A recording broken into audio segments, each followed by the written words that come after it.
Okay okay okay okay okay, चलिए चलिए, हम बिल्कुल लाइव हो चुके हैं। तो थोड़ा सा आज लेट हो गया, कहा जाता है ना कि जब जल्दबाजी करो तो कुछ ना कुछ गड़बड़ हो ही जाती है।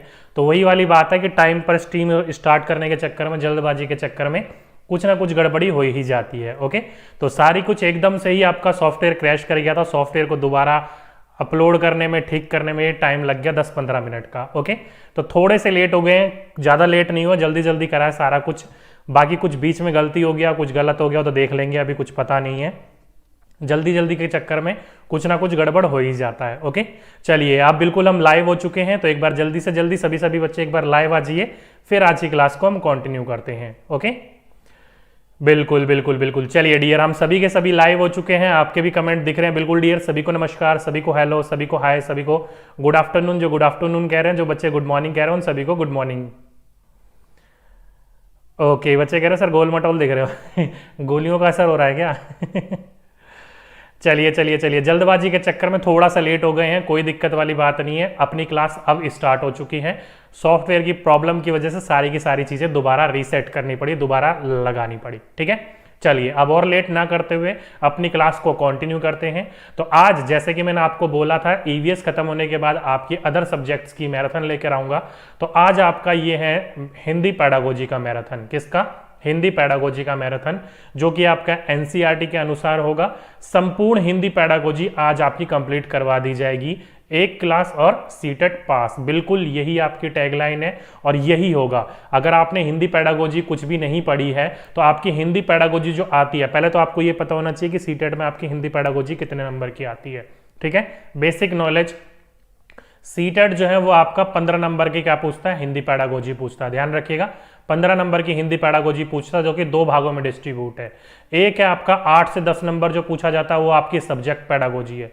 कहाँ की है? Subject pedagogy. और जो दूसरी बची आपकी 5 से 7 नंबर की, वो है आपकी मेन पेडागोजी। तो आज जो हम कंप्लीट करेंगे वो पढ़ेंगे सब्जेक्ट पेडागोजी, मेन पेडागोजी नहीं पढ़ेंगे। अगर मेन पेडागोजी आपको पढ़नी है तो मेन पेडागोजी जो मैं पढ़ाता हूं आपकी, वहां से पूछी जाएगी।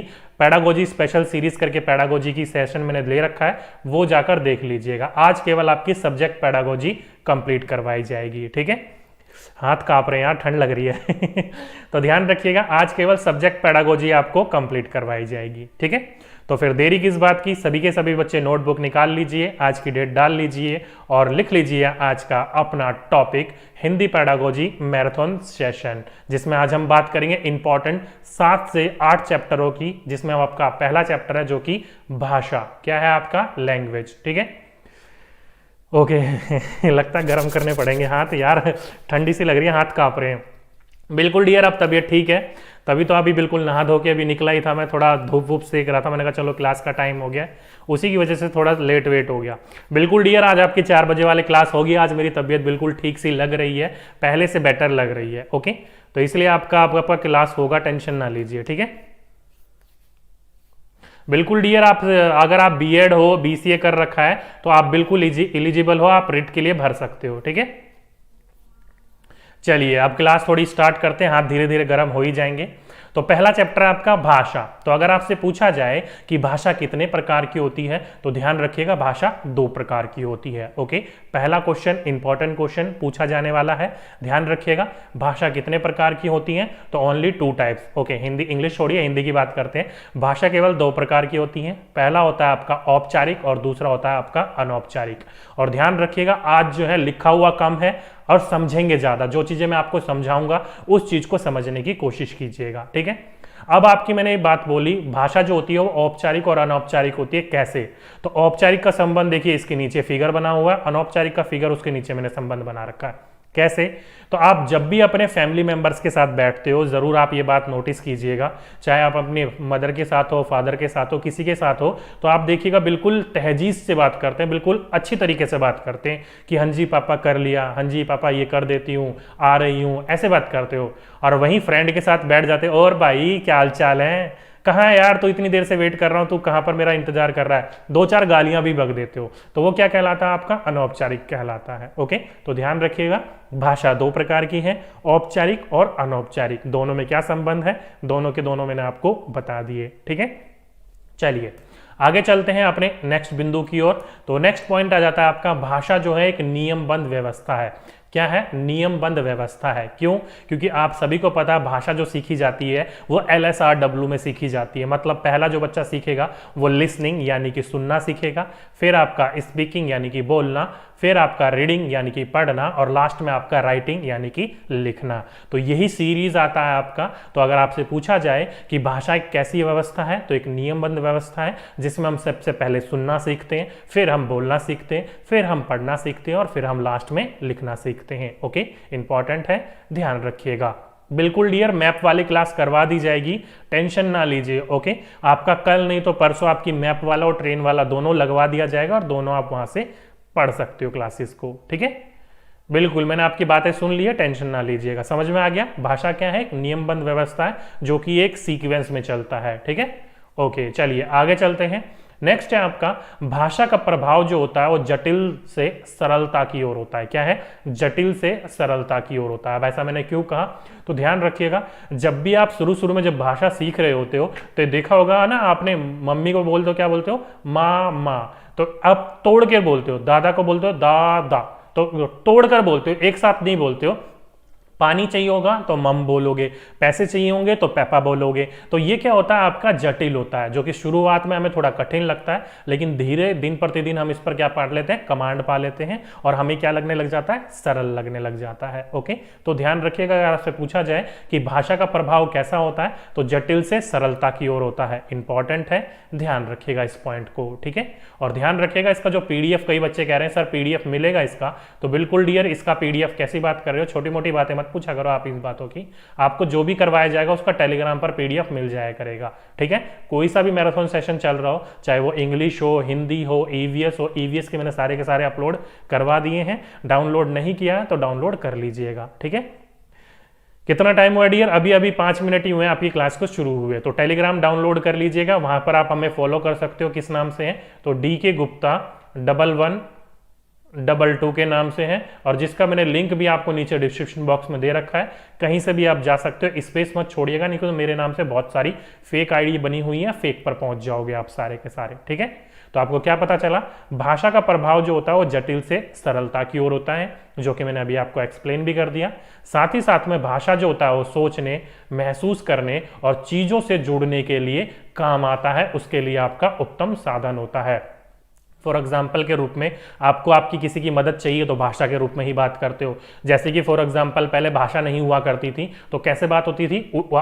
अजीब अजीब सी भाषाएं होती थी, तो वो भी एक तरीके की भाषा ही है। भाषा जैसे कि इशारों से बात करना, बोलकर बात करना, लिखकर बात करना, तो ये सारे के सारे क्या है? भाषा के रूप हैं। तो भाषा जो होता है वो सोचने, महसूस करने और चीजों से जुड़ने का एक उत्तम साधन होता है। फॉर एग्जाम्पल के रूप में देखा होगा ना, जब आप फ्रेंड सर्कल के बीच में बैठते हो तो क्या होता है? आपस में वार्तालाप करके एक दूसरों की चीजों को समझ रहे होते हो, एक दूसरे की भावनाओं को समझ रहे होते हो। ओके, तो ध्यान रखिएगा, इंपॉर्टेंट पॉइंट है ये। और जो बच्चे पूछ रहे हैं कि सर ये पेपर 1 के लिए है या पेपर 2 के लिए है, लैंग्वेज 1 के लिए है कि लैंग्वेज 2 के लिए है, तो डियर ये सभी के लिए है। किसी की भी तैयारी कर रहे हो आप, चाहे पेपर 1 का हो, पेपर 2 का हो, लैंग्वेज 1 का हो, लैंग्वेज 2 का हो, सभी के लिए हैं। आप कभी अपना पेपर उठाकर देख लीजिएगा, कभी कभी जो क्वेश्चन पेपर 2 में पूछे जाते हैं वही रिपीट पेपर 1 में हो जाते हैं, और कई बार जब पेपर 1 में जो पूछे जाते हैं वही पेपर 2 में रिपीट हो जाते हैं।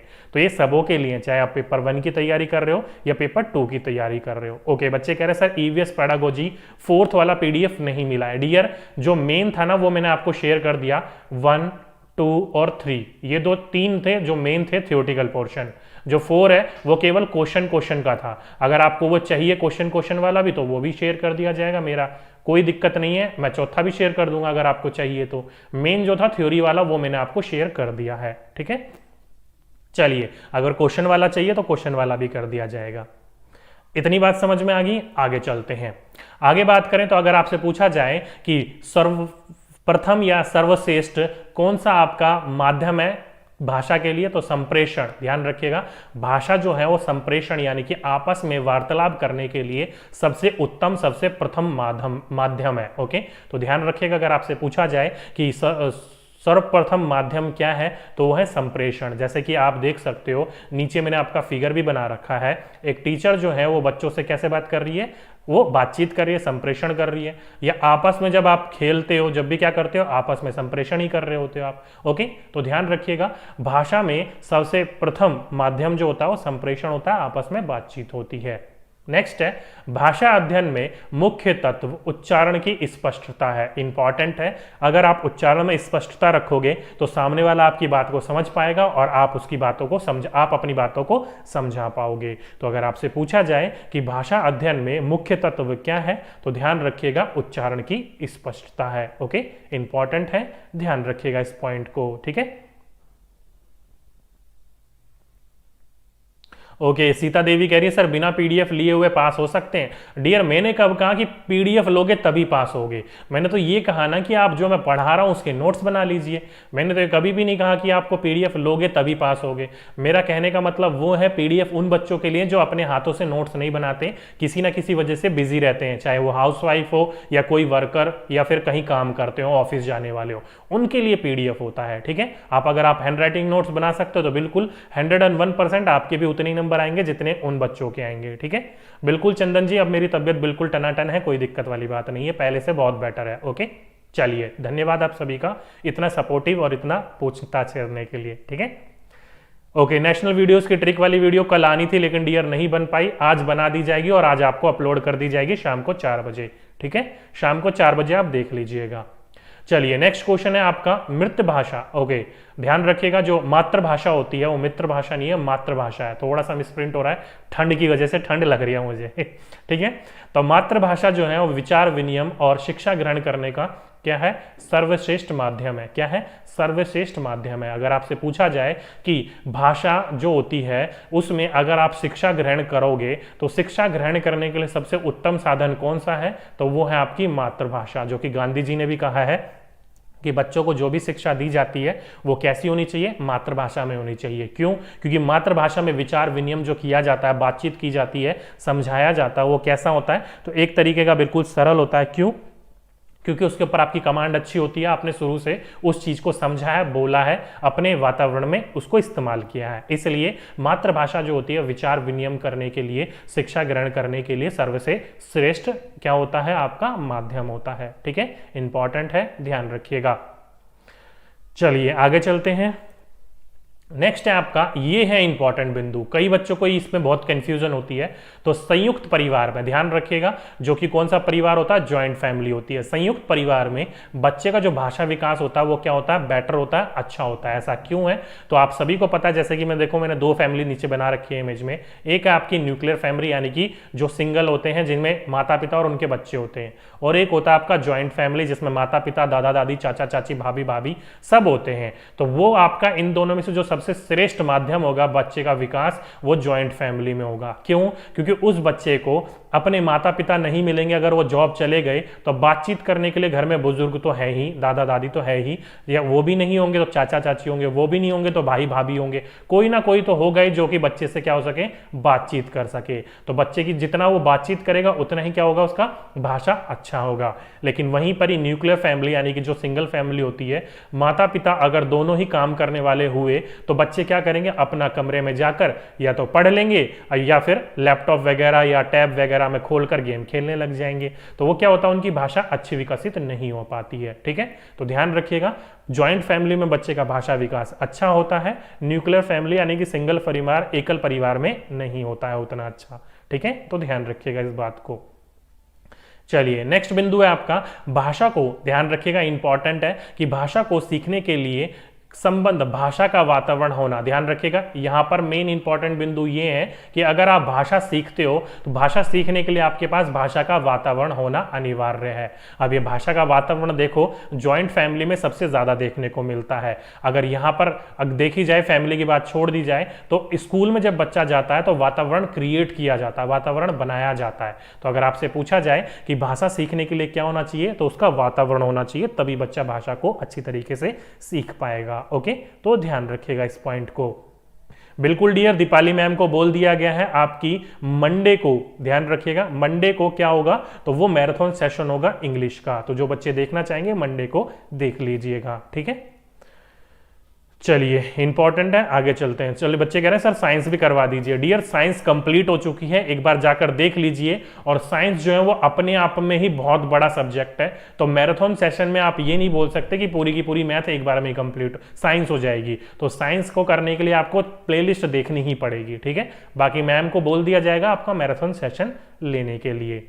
चलिए आगे बात करें तो भाषा की कक्षा में यह महत्वपूर्ण है कि भाषा की पृष्ठभूमि पर किसी को भी पीछे ना छोड़ा जाए। इंपॉर्टेंट है, ध्यान रखिएगा। आपकी क्लास जो होती है वो अपने आप में ही क्या होती है, बहुभाषीय होती है। आपकी क्लास में जो 30 बच्चे बैठे हुए हैं वो अलग अलग राज्यों से, अलग अलग क्षेत्रों से आते हैं। तो ये आपका एक दायित्व है एक शिक्षक के रूप में कि किसी भी बच्चे को आप पृष्ठभूमि में, चाहे वो किसी भी भाषा का हो, उसको पीछे नहीं छोड़ना चाहिए। उसको क्या करना चाहिए, आपकी क्लास में उसको स्वीकार करना चाहिए और उसकी भाषा के प्रति आपका सम्मान भी होना चाहिए। ओके, ये नहीं कि उसको आप डांट दो, फटकार दो या फिर उसको बोल दो कि तेरी भाषा पता नहीं कैसी है। नहीं, ऐसा नहीं होना चाहिए। ओके, जो कि मैंने आगे लिख भी दिया कि प्रत्येक कक्षा जो होती है वो भाषा की कक्षा होती है। यहां से डायरेक्टली एक बार क्वेश्चन पूछा जा चुका है कि एक बच्चा चौथी क्लास में क्या दे रहा है, एकेडमिक शिक्षा, यानी कि एकेडमिक जो आपका पेपर होता है, परीक्षण जो होता है वो आ चुका है, लेकिन अब तक बच्चे को भाषा की किताबें नहीं मिली हैं। तो उसके लिए आप क्या करोगे, तो किसी अन्य पुस्तकों से उसको पढ़ाने की कोशिश करोगे। क्यों? क्योंकि सभी की सभी पुस्तकों में भाषा का तो उपयोग होता ही है, चाहे वो साइंस हो, हिंदी हो, इंग्लिश हो, अपने आप में ही भाषा है वो। ओके, तो ध्यान रखिएगा प्रत्येक कक्षा जो होती है वो भाषा की कक्षा होती है। ठीक है, इंपॉर्टेंट है, ध्यान रखिएगा। आगे चले तो भाषा, ध्यान रखिएगा इंपॉर्टेंट, भाषा सीखने में जो त्रुटियां होती है, क्या बोला मैंने आपका कि भाषा सीखने में जो त्रुटियां होती हैं वो क्या होती है, सीखने की प्रक्रिया का एक स्वाभाविक हिस्सा होती है। इंपॉर्टेंट है।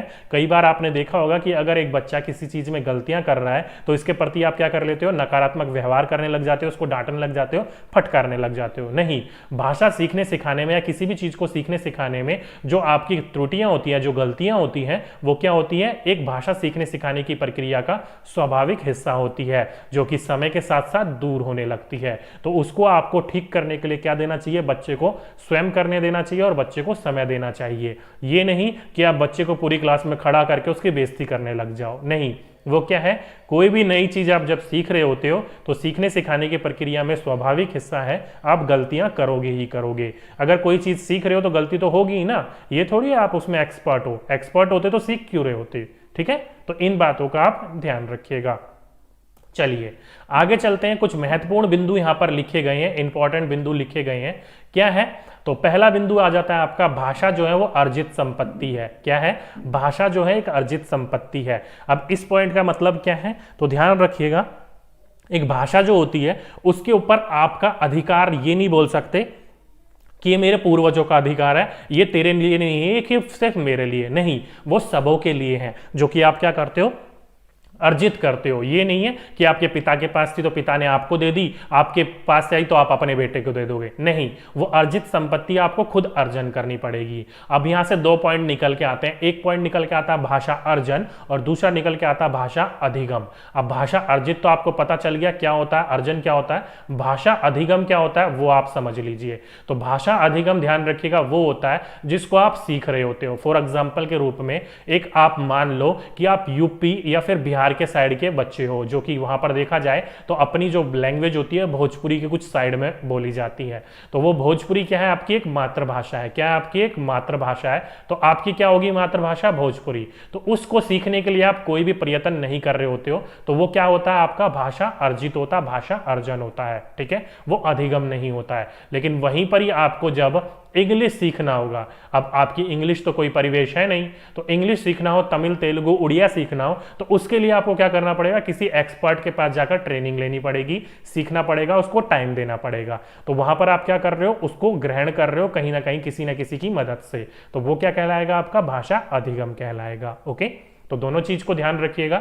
भाषा अधिगम वो होता है जिसमें आपके एफर्ट लगते हैं, जिसमें आप किसी ना किसी एक्सपर्ट के जाग पर उनसे ट्रेनिंग लेते हो, तो वो क्या कहलाएगा, आपका भाषा अधिगम कहलाएगा। और जो आपके आसपास के वातावरण में जो भी भाषा बोली जा रही हो और वो आप बोलना शुरू कर दो, तो वो आपका भाषा अर्जित यानी कि भाषा अर्जन में आता है। ओके, इंपॉर्टेंट है, ध्यान रखिएगा इस पॉइंट को, डायरेक्टली क्वेश्चन पूछ लिया जाता है। ठीक है, चलिए आगे चलते हैं। बच्चे विद्यालय शिक्षा की शुरुआत से पहले ही भाषा की जटिलताएं और नियम की आत्मसात का पूर्ण भाषा की क्षमता रखते हैं। तो डायरेक्टली ये वाला क्वेश्चन पूछा जा चुका है कि बच्चे विद्यालय आने से पहले भाषा के प्रति क्या होते हैं, तो भाषा की जटिलताएं उसके अंदर होती है। भाषा का कैसे उपयोग करना है, कैसे उपयोग नहीं करना, किस परिस्थितियों में करना है, नहीं करना, ये सारा का सारा उस बच्चे के अंदर ज्ञान होता है और उसकी भाषा के प्रति पूरी की पूरी क्षमता होती है। यानी कि कैसे उसको बोलना है, कैसे समझना है, कैसे उसको बताना है,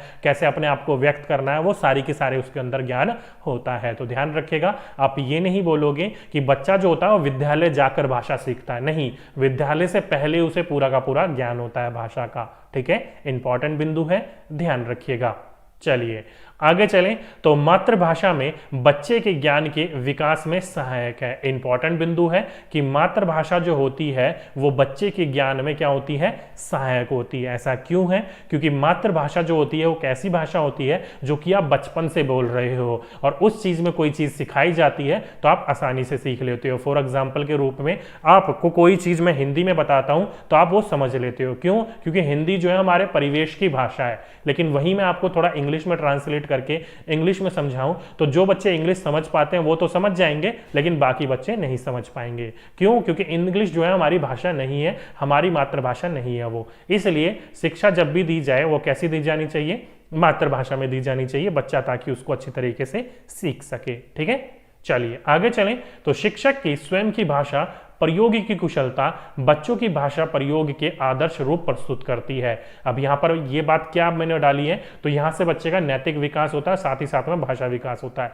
फॉर एग्जाम्पल के रूप में आपका जो स्टूडेंट है वो आपको देखकर सीखता है, तो आपको अपनी भाषा पर क्या रखना चाहिए, सौंदर्यता रखनी चाहिए, सहजता रखनी चाहिए। ये नहीं कि आप बच्चों से गाली गलौज करके बात करो, तो ऐसे करोगे तो बच्चे भी उस चीज को सीखेंगे। इसलिए कहा जाता है कि भाषा जो होती है, टीचर की स्वयं की भाषा जो होती है वो बच्चों के लिए क्या करती है, आदर्श रूप प्रस्तुत करती है। क्या करती है? आदर्श रूप प्रस्तुत करती है। ओके, इंपॉर्टेंट बिंदु है, ध्यान रखिएगा।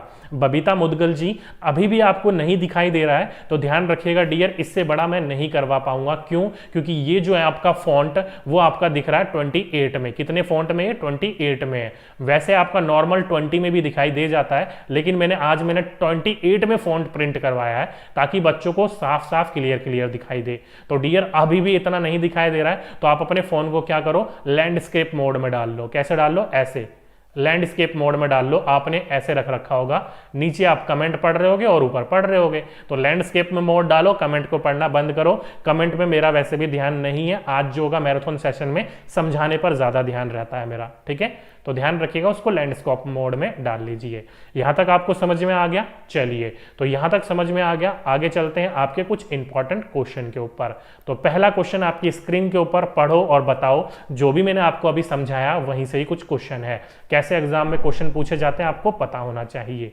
पहला क्वेश्चन, भाषा शिक्षण में अनिवार्य है। तो भाषा शिक्षण में क्या अनिवार्य है? विशेष आवश्यकता वाले बच्चों के साथ भिन्न व्यवहार। नहीं डियर, कोई विशेष आवश्यकता वाला है तो उस पर आपके भिन्न व्यवहार करोगे? नहीं, सबों के लिए आपको समान करना है। ठीक है, ये नहीं कि किसी को आप पीछे छोड़ दो और किसी पर ज्यादा ध्यान दो। आगे बोल रखा है वर्तनी संबंधित गृह कार्य। नहीं डियर, जो भी सिखाना है आपको भाषा वो विद्यालय में सिखाना है, गृह कार्य के ऊपर फोकस नहीं रखना है। मानक भाषा के ऊपर बल, ये भी गलत है कि मानक भाषा के ऊपर बल, मानक भाषा के साथ साथ मातृभाषा के ऊपर भी बल दे सकते हो आप। और समग्रतावादी दृष्टिकोण, बच्चे का ऑल ओवर डेवलपमेंट करना है। क्या करना है आपको? ऑल ओवर डेवलपमेंट करना है, समग्रतावादी दृष्टिकोण देखना है। जिस बच्चे की जैसी आवश्यकता होगी, जैसी रुचि होगी, जैसा बच्चा सीख सकता है उसी प्रकार से हमें आपको सिखाना है। ठीक है, बिल्कुल फोर्थ ऑप्शन जिस बच्चों ने लगाया बिल्कुल सही आंसर लगाया। ठीक है, चलिए आगे चलते हैं।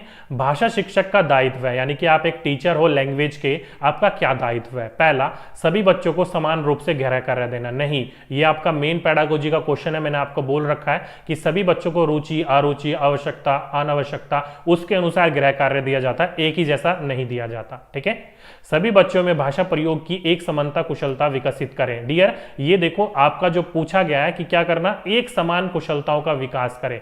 ये हो भी सकता है और नहीं भी हो सकता। सकता है। क्यों हो सकता है, अभी मैं आपको एक्सप्लेन करता हूं। देखिए, आप सभी के सभी बच्चों में एक समान कुशलताओं विकसित नहीं कर सकते। क्यों? क्योंकि कई बच्चों की कुशलता अलग होती है, कई बच्चे की कुशलता अलग नहीं होती है, कुछ बच्चे की स्किल अलग होती है, कुछ बच्चे की स्किल नहीं होती है। तो ये हो भी सकता है, नहीं भी हो सकता है, रख लीजिए। लेकिन मेन दायित्व तो ये है कि आपको सभी को एक समान ट्रीट करना, ये नहीं किसी पर ज्यादा ध्यान देना, किसी पर समान कम ध्यान देना। तो ये हो सकता है। आगे देखते हैं, चलिए। सभी बच्चों के समान रूप से प्रश्न पूछे जाएं, बिल्कुल गलत है कि समान रूप से प्रश्न पूछे जाएं। अभी मैंने आपको बोला रुचि अरुचि के अनुसार से देखा जाता है। ओके, नेक्स्ट है आपका सभी बच्चों की सहज भाष्य क्षमता को पहचाने। लीजिए, देखो, ये आपका नेगेटिव पॉजिटिव है और ये आपका केवल पॉजिटिव पॉजिटिव है। क्यों? क्योंकि बच्चे की जो पृष्ठभूमि है, जो बच्चे की भाष्य की क्षमता है, उसको पहचानना है और उसके अनुसार आपको शिक्षा देनी है बच्चों को। ध्यान रखिएगा, बच्चे की सहज भाष्य की क्षमता, जो उसकी क्षमता है, जो उसकी आवश्यकता, जो उसकी रुचि है, उसको आपको पहचानना है और उसके अनुसार आपको शिक्षा देनी है।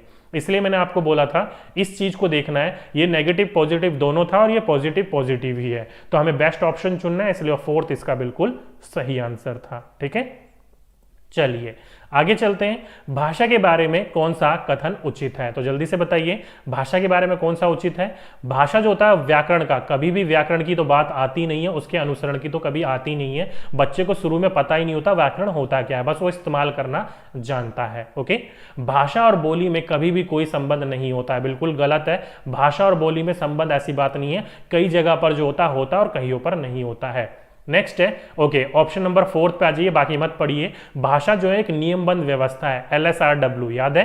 LSRW, ये मैंने आपको पढ़ाया था अभी, एक नियमबद्ध व्यवस्था है। तो ऑप्शन नंबर डी देखते ही लगाइए और आगे की ओर खिसक जाइए, टाइम हमें वेस्ट नहीं करना है। ठीक है, चलिए आगे चलते हैं। विद्यालय आने से पूर्व बच्चे के पास, अब विद्यालय आने से पूर्व बच्चे के पास क्या होती है? अपने भाषा के ऊपर पूरा का पूरा कंट्रोल होता है। तो क्या होता है? अपनी भाषा पर संपूर्ण बाल साहित्य 5000 या 5000 शब्द या वाक्य, तो ऑप्शन नंबर डी, अपनी भाषा की जटिल और समृद्ध संरचनाएं उसके अंदर होती हैं। ये नहीं कि विद्यालय के आकर ही वो सारी की सारी चीजें सीखता है, नहीं डियर, बिल्कुल ऑप्शन नंबर फोर्थ जिस जिस बच्चों ने लगाया बिल्कुल सही लगाया। ठीक है, चलिए नेक्स्ट है आपका, किस तरह के परिवेश में बच्चों में किस तरह के परिवेश में बच्चों का भाषा विकास अपेक्षाकृत बेहतर होता है? कहने का मतलब है कौन सा परिवेश ऐसा है जहां पर बच्चे का भाषा विकास अच्छा होगा, बेहतर होगा? पहला, संयुक्त परिवार, जहां परिवार के सभी सदस्य बच्चों के साथ निरंतर अंतरक्रिया करते रहें और आगे पढ़ने की जरूरत नहीं है। मैं आपको पहले ही बता चुका हूं, संयुक्त परिवार, ज्वाइंट फैमिली में बच्चे का भाषा विकास अच्छा होता है, बेटर होता है। क्यों? क्योंकि भाषा सीखने सिखाने के लिए कोई ना कोई उसके पास उपस्थित रहता ही रहता है। ओके, तो ऑप्शन नंबर ए जिस जिस बच्चों ने लगाया सही लगाया।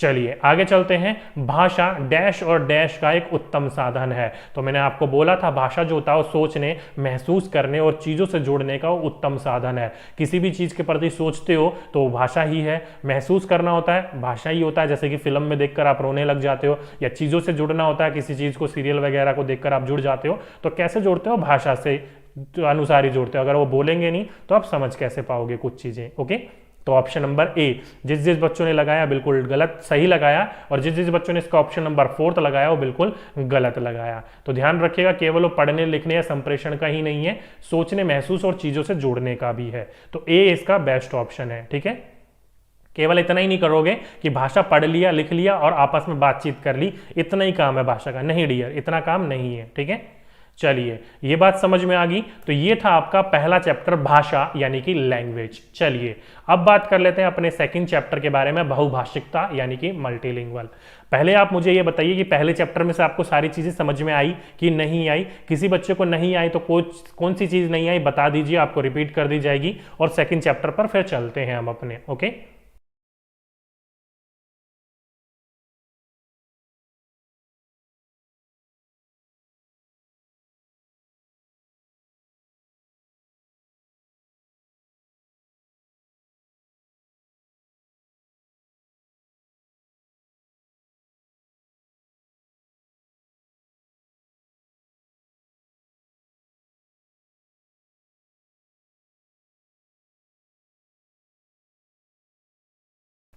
ओके बच्चे जो कह रहे हैं सर इसका जो है कहीं कहीं फोर्थ ऑप्शन भी मिलता है।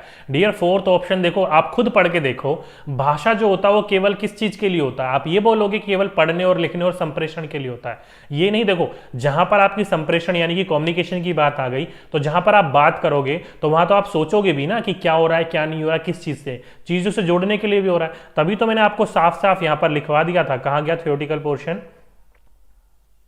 कहाँ गया? ये देखो, भाषा जो होती है वो सोचने, महसूस करने और चीजों से जुड़ने का उत्तम साधन होती है। ठीक है, तो इस बात को कहाँ कहाँ लिखा हुआ है उस चीज को छोड़ दीजिए, जो चीज मैं आपको समझा रहा हूं बता रहा हूं उस चीज को पकड़िए। लास्ट टाइम है, भटकना नहीं है हमें फालतू की बुकों के चक्कर में। ठीक है, तो अभी जो है लास्ट टाइम है, सारी की सारी चीजों को सही तरीके से पढ़ना है हमें। ओके, समझ में आ गया? ओके, आगे चलते हैं।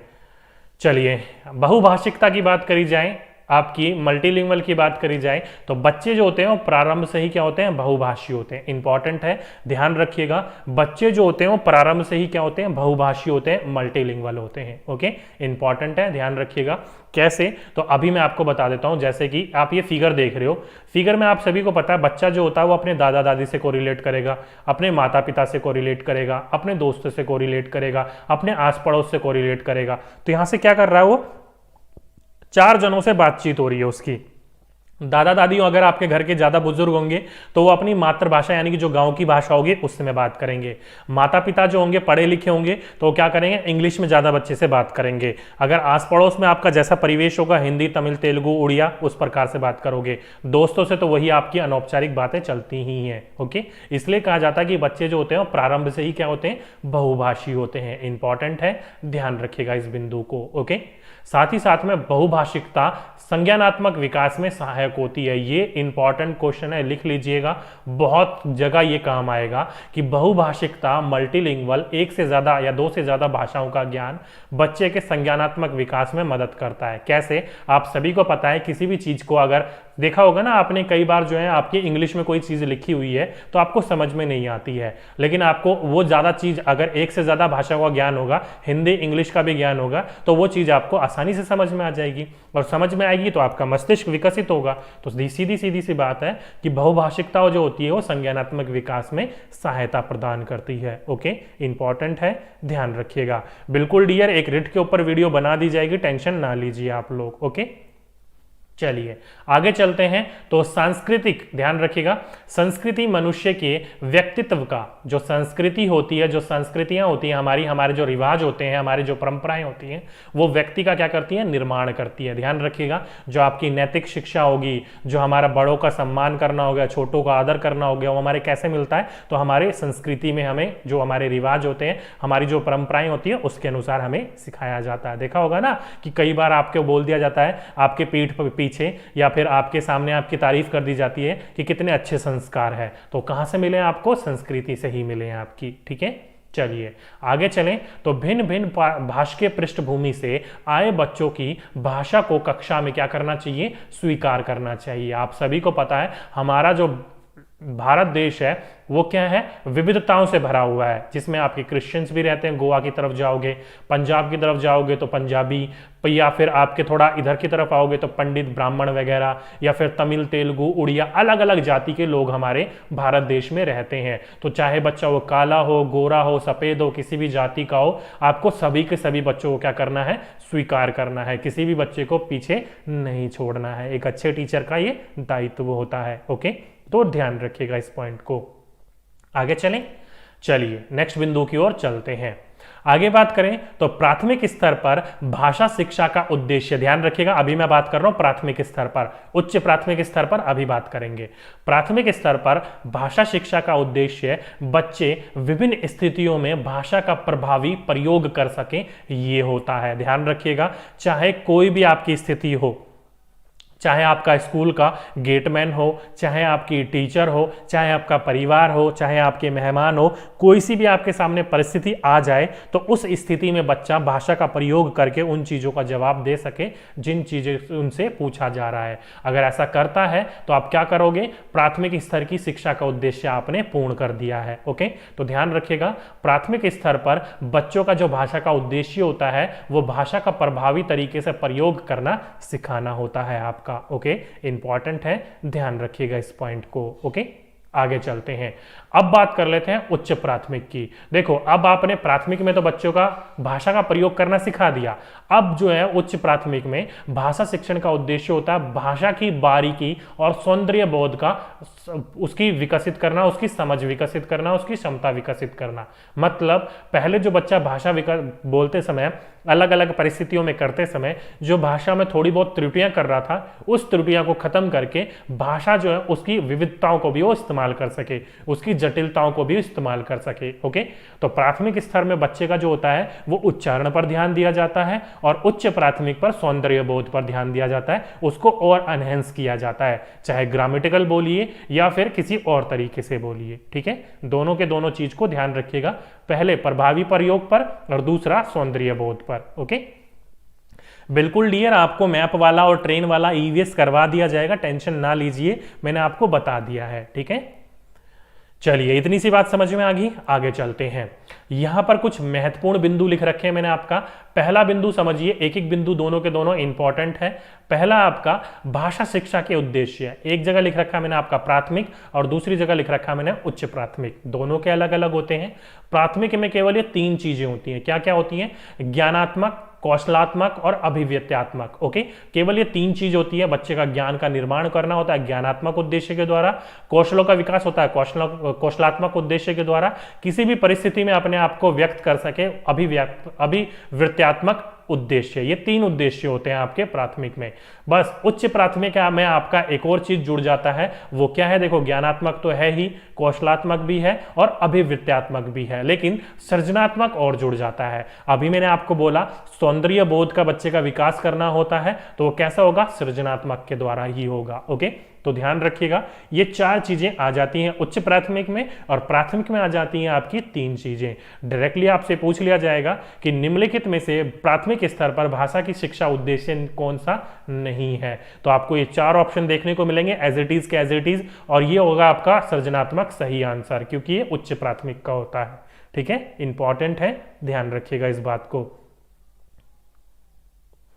बिल्कुल डियर, पेपर 2 में जो है वो आपका मैथ एंड साइंस कंबाइन होता है, 30-30 मार्क्स की होती है। ठीक है, चलिए नेक्स्ट क्वेश्चन आ गया आपका, छात्रों में सृजनात्मक शक्ति का विकास करना। अभी मैंने आपको बोला सृजनात्मक शक्ति का विकास करना, क्या है ये सृजनात्मक शक्ति? तो बच्चा जो होता है वो किसी भी चीज को अपने ढंग से प्रस्तुत कर सके, अपने ढंग से समझ सके, किसी चीज की कॉपी ना करे, तो वो क्या कहलाता है? आपका सृजनात्मक गुण कहलाता है। ओके, तो हमें छात्रों में यही शक्ति विकसित करनी होती है। ठीक है, समझ में आ गया सभी बच्चों को? आगे चलते हैं।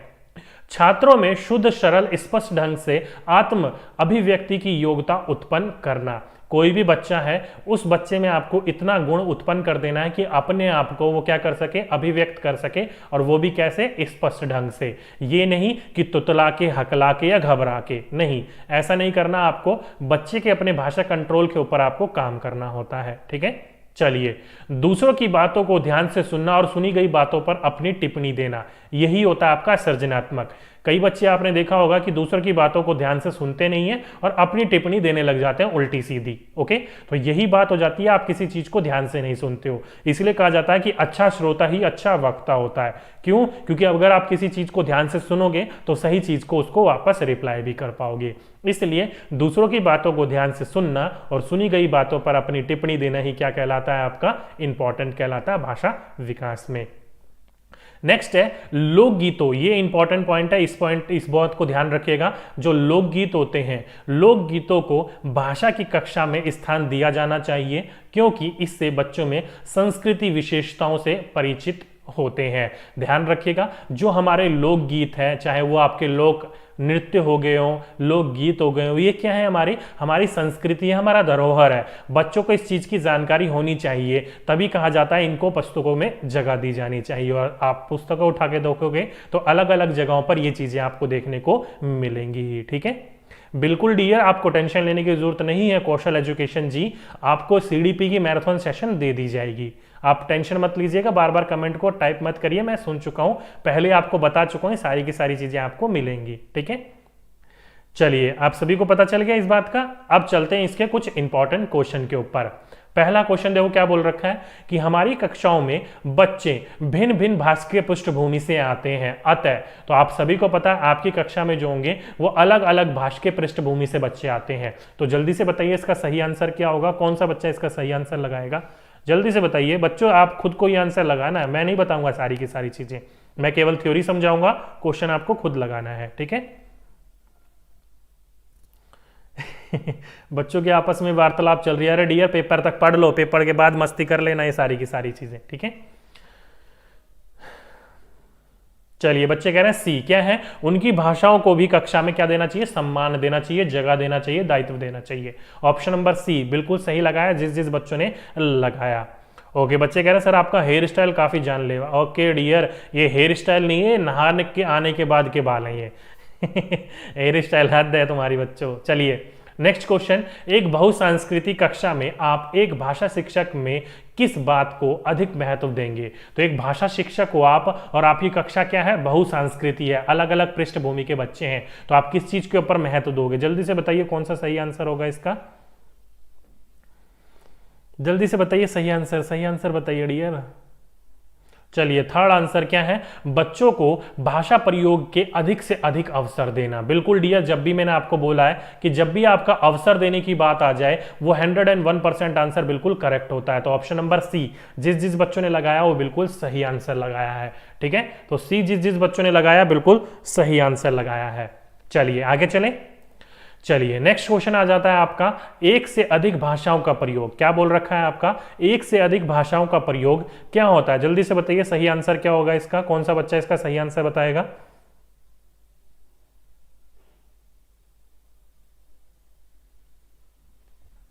जल्दी से बताइए क्या होगा इसका सही आंसर।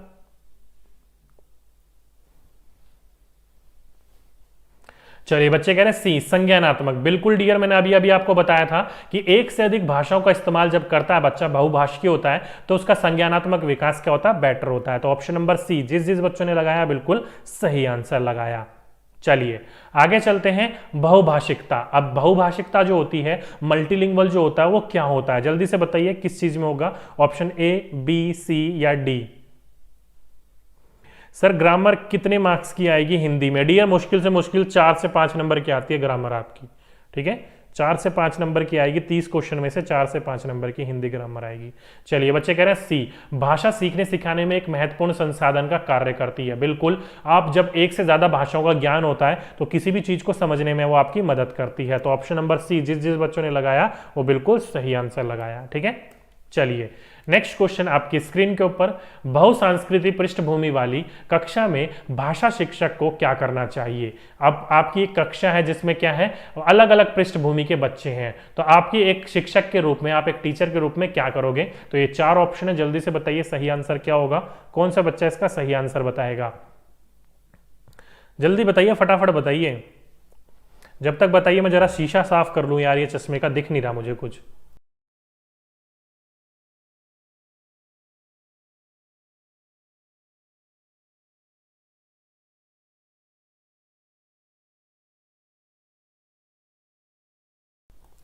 ओके बच्चे कह रहे हैं सी सी सी सी सी सी और डी। क्या है डी और सी, देख लेते हैं। बहुसांस्कृतिक पृष्ठभूमि वाली कक्षाओं में भाषा शिक्षक का क्या कार्य होगा या क्या करना चाहिए। तो आपका तीसरा ऑप्शन है अभिव्यक्त्यात्मक कौशलों पर ही बल देना चाहिए, परस्पर बातचीत करने के अधिक से अधिक अवसर देने चाहिए। तो डियर ऑप्शन नंबर डी, जिस जिस बच्चों ने इसका ऑप्शन नंबर डी लगाया है वो बिल्कुल सही के सही लगाए हैं। ओके, डी इसका बिल्कुल सही आंसर होगा, सी गलत है। ध्यान रखिएगा, केवल आप अभिव्यक्त्यात्मक अपने आप को व्यक्त करने पर ही बल नहीं दोगे, हर चीज के ऊपर बल दोगे। ओके, तो ध्यान रखिएगा इस चीज को। चलिए आगे चलते हैं। आगे जाने से पहले आप मुझे बताइए ये वाला चैप्टर समझ में आया कि नहीं आया। किसी बच्चे को नहीं आया तो पूछ सकते हो क्या नहीं आया, नहीं तो अगले चैप्टर पे फिर चलेंगे। जल्दी से बताइए किसी बच्चे को कुछ समझ में आया कि नहीं आया, किसी बच्चे को कोई दिक्कत है तो पूछ सकते हो, नहीं तो कोई बात नहीं, हम नेक्स्ट चैप्टर पे चलते हैं।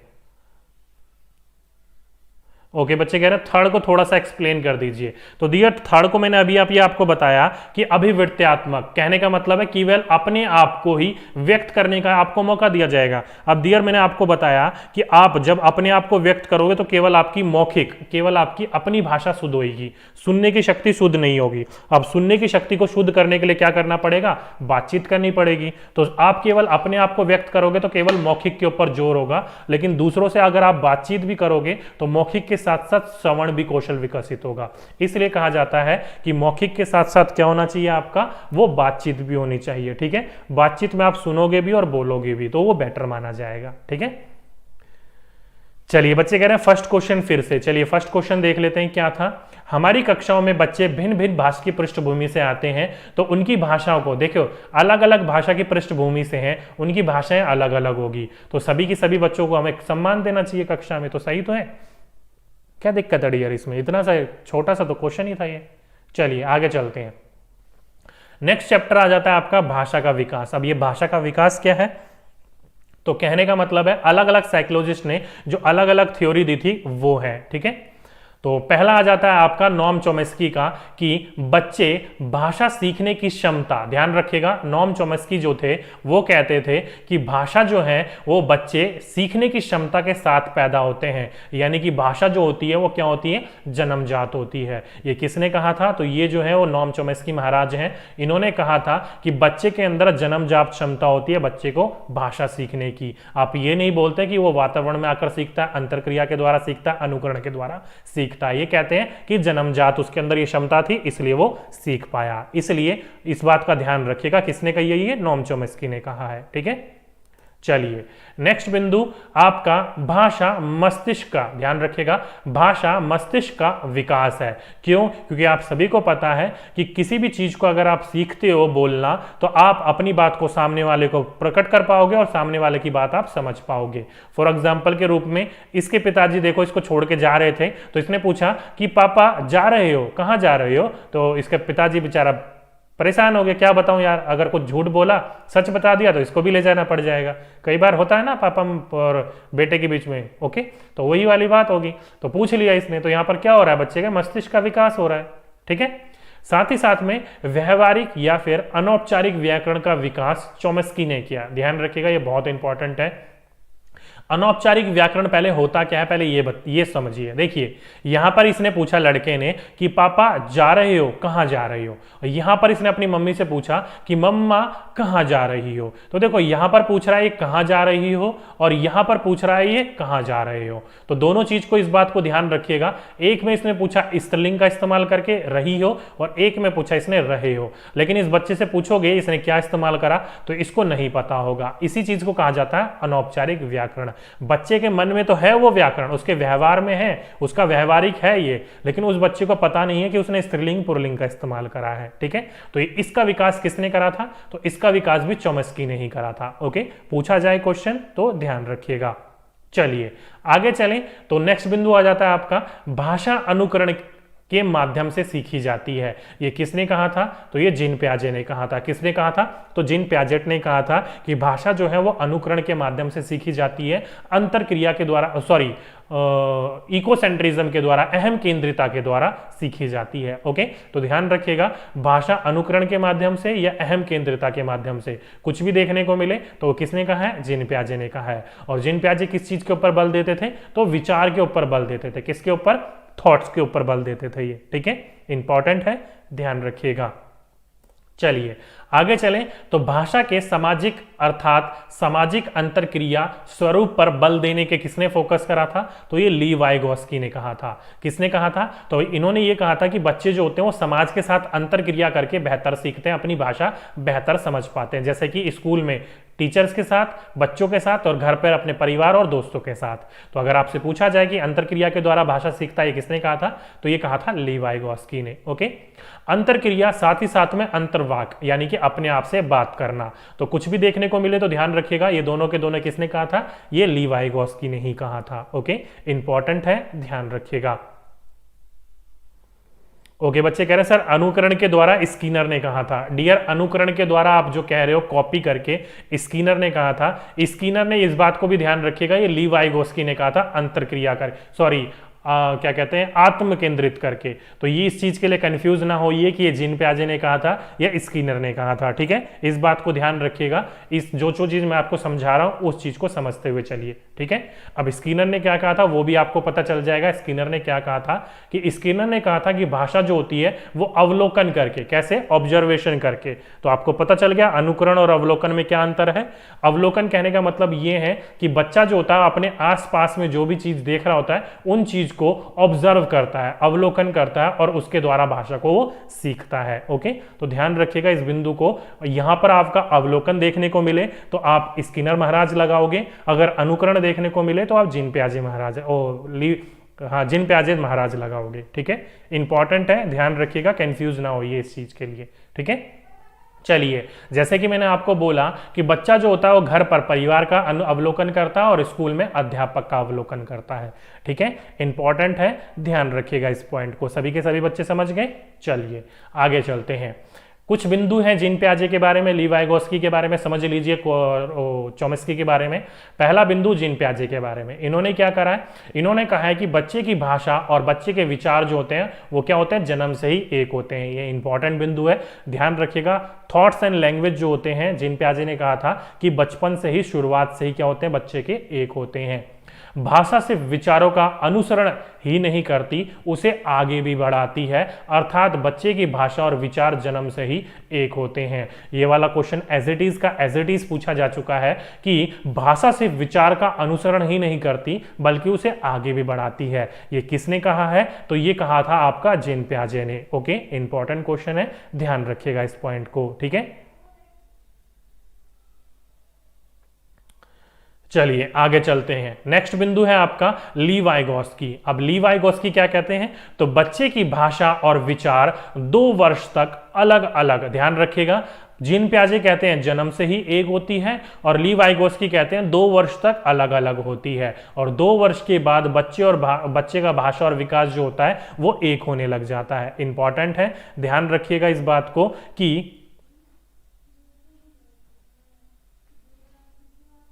ओके, ये भी बात ध्यान रखिएगा कि बच्चे जो होते हैं वो भाषा और विचार 2 वर्ष तक अलग अलग होते हैं और 2 वर्ष के बाद जो होते हैं वो एक होने लग जाते हैं। ओके, कई बच्चे कह रहे हैं कि सर हमने ना एक बुक में पढ़ा था, वहां पर जो है वो कह रखा था कि स्किनर जो है वो उनके द्वारा अनुकरण करके सीखता है। तो देखो, मैंने अभी आपको बोला 2 चीजें ध्यान रखिएगा। पहली बात, यहां पर बच्चा जो है वो अवलोकन करके सीख रहा है। क्या है, अवलोकन करके सीख रहा है। अगर जीन पियाजे का पूछा जाएगा तो उसमें अहम केंद्रिता दी जाएगी और स्किनर का पूछा जाएगा तो अवलोकन करा जाएगा। और आप सभी को पता है, जब आप किसी चीज का अवलोकन कर रहे होते हो, कोई बोल रहा होता है और आप उसको सुन रहे होते हो, तो एक तरीके से कॉपी तो कर रहे होते हो, अनुकरण ही तो कर रहे होते हो, तो वो भी एक तरीके का अनुकरण है। वो भी बात सही कह रहे हो आप कि वो स्किनर ने कहा है, वो मैं गलत नहीं कह रहा। बस इस बात का ध्यान रखिएगा, अहम केंद्रिता जो होती है, अपने आप से सेल्फ टॉक जो होता है, वो जीन पियाजे ने कहा है, ठीक है। चलिए आगे चलते हैं। इतनी सी बात समझ में आ गई आप सभी को। आगे चलते हैं ली वाइगोस्की के ऊपर। ली वाइगोस्की क्या कहते हैं, तो ली वाइगोस्की कहते हैं कि बच्चे के विकास में समाज और संस्कृति, ध्यान रखिएगा, समाज और संस्कृति का महत्वपूर्ण योगदान होता है।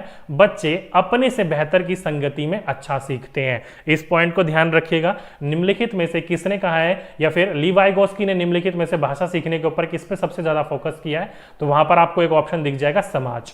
तो ध्यान रखिएगा इस बात को, समाज जो है वो इंपॉर्टेंट रोल निभाता है भाषा सीखने सिखाने में, ली वाइगोस्की के अनुसार। ओके, वाइगोस्की के अनुसार बच्चों को स्वयं सीखने देना चाहिए और जब बच्चा कार्य करने में असमर्थ हो तब उसकी हमें क्या करनी चाहिए, सहायता करनी चाहिए। और वो भी कैसे करनी चाहिए, पूरी की पूरी सहायता नहीं कर देनी चाहिए, वो हल्का सा आपको वहां पर क्या देना चाहिए, हिंट दे देना चाहिए। बच्चा उसी तरीके से उस चीज को समझ लेगा और अपनी दुविधा से वो निकल जाएगा, ठीक है। तो यहां से 3 बिंदु निकल के आए, तीनों को एक बार रिपीट कर लीजिए, समझ में आ जाए ताकि आपको अच्छी तरीके से।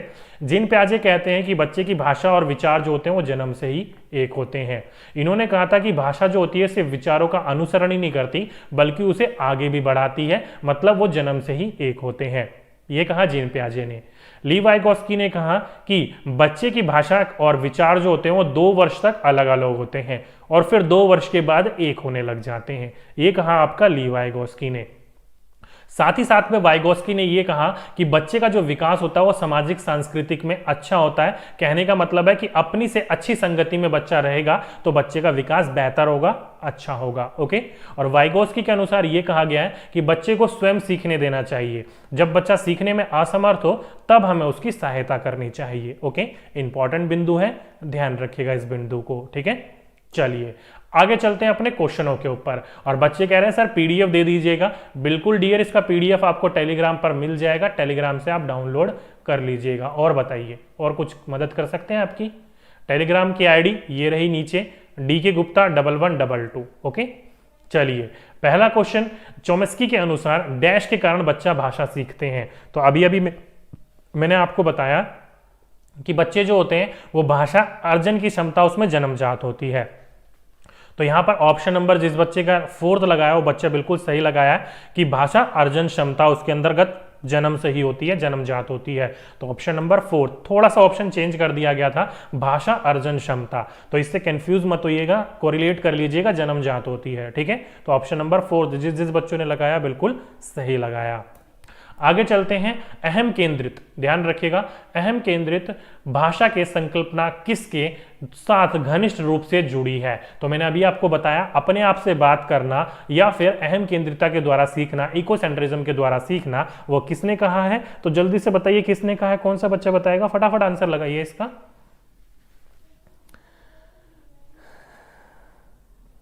चलिए बिल्कुल प्याजे ने कहा है। किसने कहा है? जिन प्याजे ने कहा है। तो ऑप्शन नंबर सी, जिस जिस बच्चों ने लगाया बिल्कुल सही लगाया। आगे चलते हैं, वाइगोस्की के अनुसार भाषा सीखने या फिर सिखाने या फिर शब्दों को अर्थ देने में डैश की भूमिका को नकारा नहीं जा सकता। तो किसकी भूमिका को नहीं नकारा जा सकता? तो आपको वाइगोस्की किसके ऊपर ध्यान देते थे? तो वो अंतरक्रिया के ऊपर ध्यान देते थे, और वो कौन सा है? तो ऑप्शन नंबर 3 है। बिल्कुल डियर, सी जिस जिस बच्चों ने लगाया बिल्कुल सही आंसर लगाया। ओके, बच्चे पूछ रहे हैं कि सर बच्चे जो हैं वो भ्रमण पर गए हैं और उसके बाद आकर शिक्षक बच्चों का कौन सा आकलन करेगी? तो डियर वो आकलन होता है रूपनात्मक, यानी कि जिसको आप बोलते हो क्या?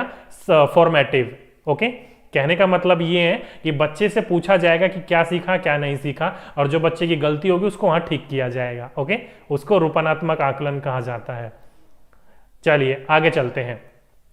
नेक्स्ट है आपका, वाइगोस्की के विचार पर आधारित कक्षा में सबसे अधिक बल दिया जाता है। तो किसके ऊपर बल दिया जाता है सबसे अधिक? जल्दी से बताइए। वाइगोस्की के विचार पर आधारित कक्षा में सबसे अधिक बल दिया जाता है। तो वाइगोस्की ने किसके ऊपर कहा था? तो अंतरक्रिया के ऊपर कहा था। बिल्कुल डियर, ऑप्शन नंबर 2 जिस जिस बच्चों ने लगाया बिल्कुल सही आंसर लगाया। ठीक है, चलिए नेक्स्ट क्वेश्चन आपकी स्क्रीन के ऊपर, बच्चे भाषा सीखने या सिखाने की क्षमता के साथ पैदा होते हैं। ओके, सिखाने के साथ तो नहीं होंगे, सीखने के साथ होंगे।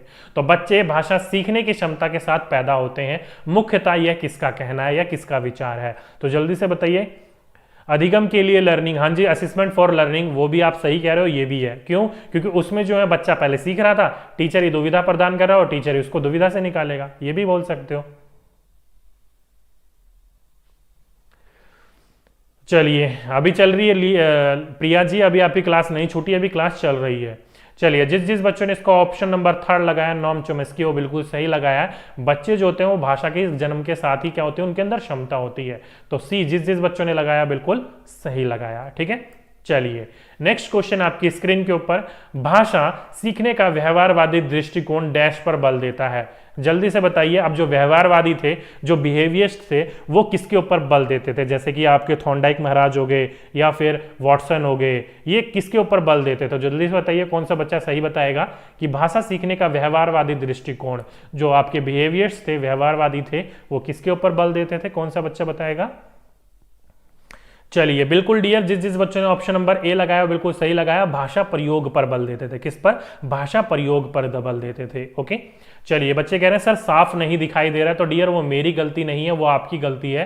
राइट हैंड साइड में यहाँ पर 3 डॉट होंगे, उस डॉट के ऊपर क्लिक करके अपनी क्वालिटी को 480p पर कर लो या फिर 720 पर कर लो। यहां से वीडियो 1080 पर चल रही है, तो देख सकते हो इन तीनों में से कुछ भी करोगे तो आपको क्लियर वीडियो दिखाई देने लग जाएगी। अभी जो क्वालिटी होगी वो आपकी 166 पर होगी, तो वहां पर कैसे क्लियर दिखाई देगा डियर आपको? ठीक है, चलिए सभी बच्चों को समझ में आ गया ये वाला। चलिए अब आ जाता है आपका नेक्स्ट चैप्टर भाषा कौशल। लेकिन इसको शुरुआत करने से पहले मुझे ये बताइए, किसी बच्चे को कोई डाउट है यहाँ पर? कोई डाउट है तो पूछिए, नहीं तो नेक्स्ट चैप्टर पर चलते हैं। ओके, और साथ ही साथ में एक चीज मैं आपको और बता दूं, लगभग जो है हम 2500 बच्चे लाइव हैं। कितने बच्चे लाइव हैं? 2500। और लाइक कितने बच्चों ने करा है? तो देख लीजिए आप रेशो, वो केवल करा 1700 बच्चों ने। कितने? 1700 बच्चों ने। तो कृपया करके ये जो 800 बच्चे जो कंजूसी दिखा रहे हैं, वो जल्दी से जल्दी कंजूसी दूर करें और लाइक कर दें फटाफट वीडियो को, और शेयर कर दो यार। इतनी मेहनत कर रहे हैं, इतनी अच्छी पीपीटी बनाई है मैंने ढूंढ ढूंढ कर आपके लिए। जल्दी से एक बार लाइक कर दो और शेयर कर दो आज फटाफट। आज देखते 3000 क्रॉस होते हैं कि नहीं होते हैं। ओके, अपने चैनल का हाईएस्ट जो लाइव है वो 3000 बच्चे हैं। आज देखते हैं हम इसको क्रॉस करते हैं कि नहीं करते। एक बार क्रॉस करा दो आप सभी के सभी इसको 3000 को आज, ठीक है। चलिए समझ में आ गया सभी बच्चों को, बहुत अच्छी बात है। ओके, बच्चे कह रहे हैं अनुकरण को समझा दो प्लीज। चलिए एक बार अनुकरण को समझा देते हैं। देखिए देखो, मैंने अभी आपको बताया कि भाषा जो होती है वो अवलोकन करके, ऑब्जर्वेशन करके सीखी जाती है। ये किसने कहा है? तो ये कहा है आपका बीएफ स्किनर ने। और बीएफ स्किनर आप सभी को पता है, हम जब किसी चीज का अवलोकन करते हैं, किस चीज का अवलोकन करते हैं, तो अवलोकन करने पर आप क्या कर रहे होते हो? आप उस चीज को उससे समझ रहे होते हो, ऑब्जर्व कर रहे होते हो। तो अवलोकन में आप समझ भी रहे होते हो और अनुकरण भी कर रहे होते हो। लेकिन यहां पर आपका अनुकरण नहीं होगा, आपका ध्यान रखेगा अवलोकन होगा। अनुकरण जो होगा वो आपका कहां जाएगा? तो वो जाएगा आपका जिन प्याजे में। ध्यान रखिएगा, भाषा अनुकरण के माध्यम से सीखी जाती है। ये जिन प्याजे ने कहा है, इसको ध्यान रखिएगा, इसको ध्यान रखिएगा। ओके, इंपॉर्टेंट है, ध्यान रखिएगा। क्यों? क्योंकि बच्चा जो होता है वो अपने आप से बात करता है, अहम केंद्रिता के द्वारा करता है, कॉपी मतलब अपने आप को अनुकरण करता है वो। ओके, तो ध्यान रखिएगा इस बात को। अनुकरण के द्वारा जिन प्याजे, अवलोकन के द्वारा आपका ये भाई साहब स्किनर। ठीक है, ध्यान रखिएगा इस बिंदु को। चलिए समझ में आ गया। अवलोकन कहने का मतलब ये नहीं है कि आप किसी चीज को कॉपी कर रहे हो, उसका मतलब ये भी है कि आप उस चीज को समझ रहे हो। फॉर एग्जांपल के रूप में जो मैं आपको समझा रहा हूं, तो आप उस चीज को हूबहू कॉपी कर लोगे, ऑब्जर्व कर रहे हो ना मेरे को, कॉपी नहीं करोगे, आप उससे इंस्पायर होकर उस तरीके से करने की कोशिश करोगे। ठीक है, चलिए नेक्स्ट चैप्टर आ जाता है आपका भाषा कौशल, यानी कि आपका लैंग्वेज स्किल्स के बारे में बात कर लेते हैं। पहला बिंदु, चारों भाषा कौशलों में श्रवण कौशल प्रमुख है। इंपॉर्टेंट है, ध्यान रखिएगा। चारों भाषा कौशल में श्रवण कौशल जो है सबसे इंपॉर्टेंट है। अभी अभी आपको मैंने बताया, लिसनिंग जो होता है सुनना, स्पीकिंग यानी कि बोलना, रीडिंग यानी कि पढ़ना, और राइटिंग यानी कि लिखना, ये आपके चार होते हैं। LSRW, ये चार स्किल होते हैं आपके, जो कि आपका क्या होता है इसमें सबसे इंपॉर्टेंट, वो होता है लिसनिंग यानी कि सुनना, सबसे पहले वाला। क्यों? क्योंकि मैंने अभी आपको बोला कि अच्छा श्रोता ही अच्छा वक्ता होता है। अच्छा सुनोगे तभी तो आप अच्छे तरीके से उस चीज का रिप्लाई कर पाओगे। ओके, तो चारों कौशलों में भाषा कौशल के अंदर श्रवण कौशल जो होता है, सुनना कौशल जो होता है, वो सबसे इंपॉर्टेंट होता है। ठीक है, जो कि एक कैसी प्रक्रिया है? तो एक मानसिक प्रक्रिया है। कैसी प्रक्रिया है? एक मानसिक प्रक्रिया है। इंपॉर्टेंट है, ध्यान रखिएगा। बच्चों की श्रवण योग्यताओं का विकास करने के लिए हमें उसे क्या करना चाहिए? तो परस्पर बातचीत करने के लिए उनको सर्वाधिक महत्वपूर्ण वातावरण देना चाहिए, या उसके लिए वो सहायक होता है। आप सभी को पता है कि श्रवण कौशल को विकसित करने के लिए, उसका विकास करने के लिए क्या करोगे? बच्चों को ज्यादा से ज्यादा उस प्रकार के मौके दोगे, बच्चों को ज्यादा से ज्यादा बातचीत करने के मौके दोगे। अगर बच्चा ज्यादा से ज्यादा बातचीत कर पाएगा किसी से के साथ, तो बच्चे का क्या होगा? वो सुनेगा भी और अपनी बात को बोलेगा भी। तो वहां पर श्रवण कौशल और वाक कौशल यानी कि बोलना कौशल दोनों के दोनों विकसित होंगे। ठीक है, इंपॉर्टेंट है, ध्यान रखिएगा इस क्वेश्चन को।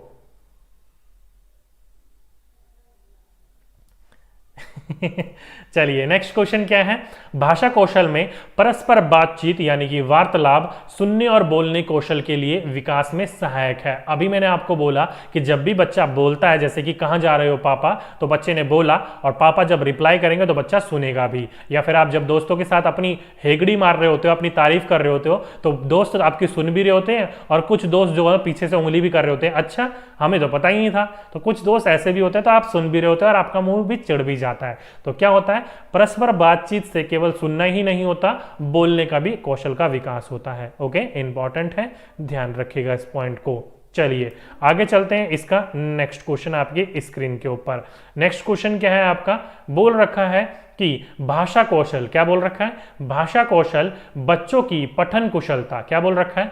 बच्चों की पठन कुशलता का विकास करने में विभिन्न संदर्भों से जुड़ी सामग्री से अधिक महत्वपूर्ण है। देखो यहां पर क्या बोल रखा है, बच्चों की पठन कुशलता का विकास करने में विभिन्न संदर्भों से जुड़ी सामग्री, चाहे वो आपकी पुस्तक हो, बाल साहित्य हो, टेप रिकॉर्डर हो, टीवी हो, मल्टी प्रकार के चीजें हो, तो वो सारी की सारी चीजें के द्वारा कहा जाता है। ओके, तो ये सारी की सारी चीजें क्या करती हैं, आपके बच्चे के पठन कुशलताओं का विकास करती है। इंपॉर्टेंट है, ध्यान रखिएगा इस बिंदु को। अगर आपसे पूछा जाए आप जितनी प्रकार की सामग्री इस्तेमाल करोगे, जैसे कि यहाँ पर एक टीचर के द्वारा बाल साहित्य इस्तेमाल किया जा रहा है, तो बच्चे की वो और अच्छी होगी। ठीक है, इंपॉर्टेंट है, ध्यान रखिएगा। चलिए आगे चलते हैं। बच्चे कह रहे हैं कि सर मैथ, ये जो हिंदी पैडागोजी है वो सफिशिएंट है मैराथन के लिए, आपकी आने वाले एग्जाम्स के लिए? तो डियर मैंने आते ही आपको बता दिया कि हिंदी पैडागोजी जो होती है वो 15 नंबर की पूछी जाती है, जो कि 2 भागों में डिस्ट्रीब्यूट है। एक है आपका मेन पैडागोजी और एक है आपका सब्जेक्ट पैडागोजी। सब्जेक्ट पैडागोजी जो पूछी जाती है वो 8 से 10 नंबर की पूछी जाती है, और जो मैं तैयारी करवा रहा हूँ वो आपकी सब्जेक्ट पैडागोजी की तैयारी करवा रहा हूँ।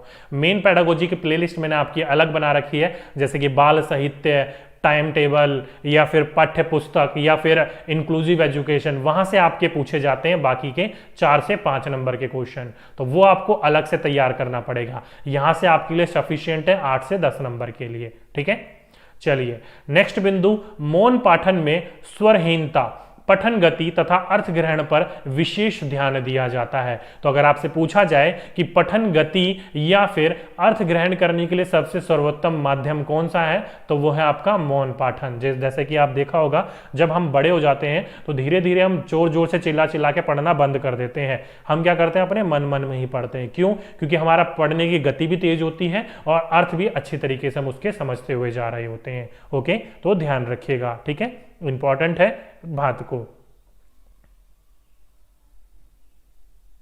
ओके, बच्चे कह रहे हैं सर व्यवहारवादी जो है वो ज्यादातर अनुकरण के द्वारा सीखने पर ही बल देते हैं। चलिए अभी भी जो बच्चे हैं वो इसी क्वेश्चन पर अटके हुए हैं कि ये जो होगा वो क्या होगा। डियर, आपने कहा कि व्यवहारवादी जो दृष्टिकोण होते हैं, बिहेवियर्स जो होते हैं, वो अनुकरण पर जोर देते हैं। डियर, अभी आपको ध्यान रखना है, ये भाषा सीखने की बात करी जा रही है, और व्यवहारवादी जो होते हैं वो कहा जाता है अपने व्यवहार में लाना। और व्यवहार में कब लाओगे? जब आप उसका ज्यादा से ज्यादा प्रयोग करोगे। ओके, ना कि उसकी कॉपी करोगे। तो ये गलत कहना आपका कि व्यवहारवादी अनुकरण पर जोर देते हैं, वो भाषा प्रयोग पर जोर देते हैं। ठीक है, ध्यान रखिएगा। व्यवहार में लाना, किसी चीज का प्रयोग करोगे तभी तो आपके व्यवहार में आएगा। कॉपी करते रहोगे, व्यवहार में थोड़ी आ जाएगा सारी की सारी चीजें। ठीक है, तो उस चीज को अगर आपको सीखा है आपने, तो उसको दोबारा रिफ्रेश कर लीजिए, समझ लीजिए उस चीज को। ठीक है, चलिए आगे चलते हैं। मौन पाठन में अर्थ ग्रहण पर बल होता है, इसलिए वह ज्ञान अर्जन का मुख्य आधार है। ये तो मैंने अभी अभी आपको समझा ही दिया। अर्थ ग्रहण का मेन मोटिव जो होता है वो मौन पाठन के द्वारा होता है। जैसे कि नीचे देखो, गांधी जी के 3 बंदर बैठे हुए हैं और कैसे पढ़ रहे हैं? मौन पाठन पढ़ रहे हैं अच्छी तरीके से। ओके सर, बुक में आंसर भी दिया गया है। डियर, बुक में आंसर दिया है तो एक बार सीटेट में भी आंसर चेक कर लीजिएगा। वो question CTET previous year question है। ठीक है, बुक से ज्यादा तो बुक, सीटेट से ज्यादा तो बुक में नहीं होगा ना। सीटेट जो मानेगी हम उसी को ही मानेंगे ना, तो वो आंसर जो है वो सीटेट का ही आंसर है। ठीक है, तो बुक में आंसर आपके गलत भी होते हैं, सही भी होते हैं, दोनों चीजें होती हैं, लेकिन सीटेट में जो होता है उसको मानना पड़ेगा आपको। ठीक है, चलिए नेक्स्ट क्वेश्चन क्या है आपका? पहला बोल रखा है कि सुनना कौशल के बारे में कौन सा कथन उचित नहीं है। कौन सा कथन उचित नहीं है, बात को ध्यान रखिएगा, उचित नहीं है वो पूछ रखा है। जल्दी से बताइए सही आंसर क्या होगा। बच्चे कह रहे हैं बी। क्या है? सुनना कौशल का विकास भाषा के नियम को पहचानने का, निर्माण करने का ये तो सही तो है। किसने बोला गलत है? ये हमें बोल रहा है नहीं है। देखो ऑप्शन नंबर 3 इसका सही होगा कि सुनना कौशल जो होता है वो सबसे कम महत्वपूर्ण है। बिल्कुल गलत है, वो सबसे अधिक महत्वपूर्ण है। सी जिस बच्चों ने लगाया बिल्कुल सही लगाया। ठीक है, चलिए आगे चलते हैं। भाषा कौशलों में सबसे पहले किस कौशल का विकास करना चाहिए? तो मैंने अभी अभी आपको बताया LSRW, यानी कि लिसनिंग, यानी कि श्रवण। ऑप्शन नंबर 2 जिस बच्चों ने लगाया बिल्कुल सही लगाया। ठीक है, आगे चलते हैं। बच्चों की श्रवण योग्यताओं का विकास करने में सर्वाधिक सहायक है। तो आपकी सुनने की कौशल विकसित करनी है, और उसमें सबसे आगे एक सबसे मेन बातचीत क्या होना चाहिए? वो होनी चाहिए बातचीत। जितनी ज्यादा आपको बातचीत करने का मौका दिया जाएगा, बच्चा अपनी बात को बोल पाएगा और दूसरा बच्चा जो बोलेगा उसकी बातों को सुन पाएगा। तो परस्पर बातचीत जो होती है वो श्रवण योग्यताओं के विकसित करने के लिए सबसे सहायक होती है। तो ऑप्शन नंबर 2 जिस बच्चों ने लगाया बिल्कुल सही आंसर लगाया। ठीक है, चलिए नेक्स्ट क्वेश्चन, चलिए नेक्स्ट क्वेश्चन तो है नहीं, क्वेश्चन यहीं पर ही खत्म हो गए इसमें। तो इस क्वेश्चन में यानी कि इस वाले चैप्टर में बस इतना ही। ये वाला चैप्टर किस किस बच्चे को समझ में आ गया, नहीं आया तो पूछिए, और आ गया तो अगले वाले चैप्टर पे चलते हैं। चलें अगले वाले चैप्टर पे।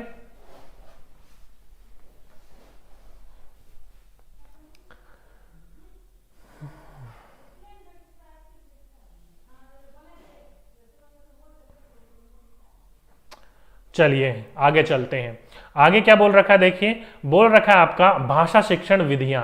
अब भाषा शिक्षण विधियां जो होती हैं, ध्यान रखिएगा, मैं आगमन, निगमन, संश्लेषण विधि या फिर अलग अलग प्रकार की जो विधियां बताई थी वो मेन पैडागोजी में बताई थी मैंने आपको, वो वाली विधि यहां पर हम बात नहीं करेंगे। केवल हम यहां पर ये दो विधियों के बारे में बात करेंगे, एक प्रत्यक्ष विधि और दूसरा अनुकरण व्याकरण विधि, जो कि किससे रिलेटेड है, आपकी हिंदी से रिलेटेड है। अगर आपको आगमन, निगमन वगैरह पढ़ने हैं तो वो मेन पैडागोजी का पार्ट है, जब मेन पैडागोजी पढ़ाऊंगा उसमें आप ध्यान दीजिएगा, ठीक है। पहला प्रत्यक्ष विधि क्या होता है, तो बिना मातृभाषा का प्रयोग किए हुए सीधे एक नए भाषा की शिक्षा दी जाती है, तो हम उसे क्या कहते हैं, प्रत्यक्ष विधि कहते हैं। ध्यान रखिएगा, डायरेक्ट मेथड कहते हैं।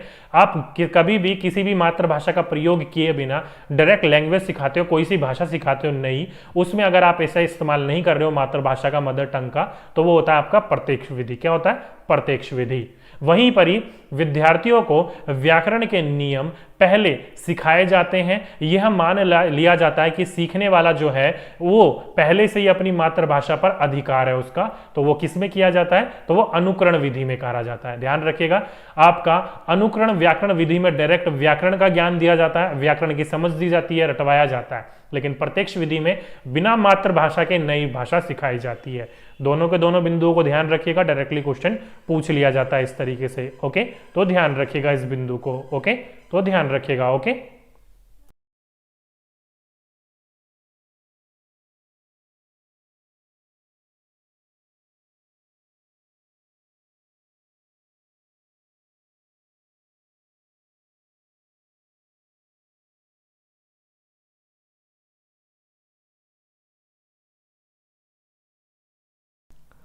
चलिए इतनी सी बात समझ में आ गई आप सभी को।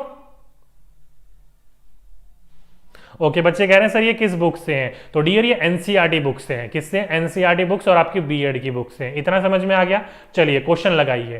पहला क्वेश्चन देखो क्या बोल रखा है कि भाषा शिक्षण की प्रत्येक विधि, ध्यान रखिएगा यहां पर प्रत्येक नहीं होना चाहिए था, प्रत्यक्ष होना चाहिए था। क्या होना चाहिए था, प्रत्यक्ष होना चाहिए था, छोड़ दीजिए। प्रत्यक्ष विधि जो होती है वो क्या होती है, अभी आपको मैंने बताया था भाषा शिक्षण की जो प्रत्यक्ष विधि होती है उसमें बिना मातृभाषा का इस्तेमाल करे वो इस्तेमाल करा जाता है, ओके।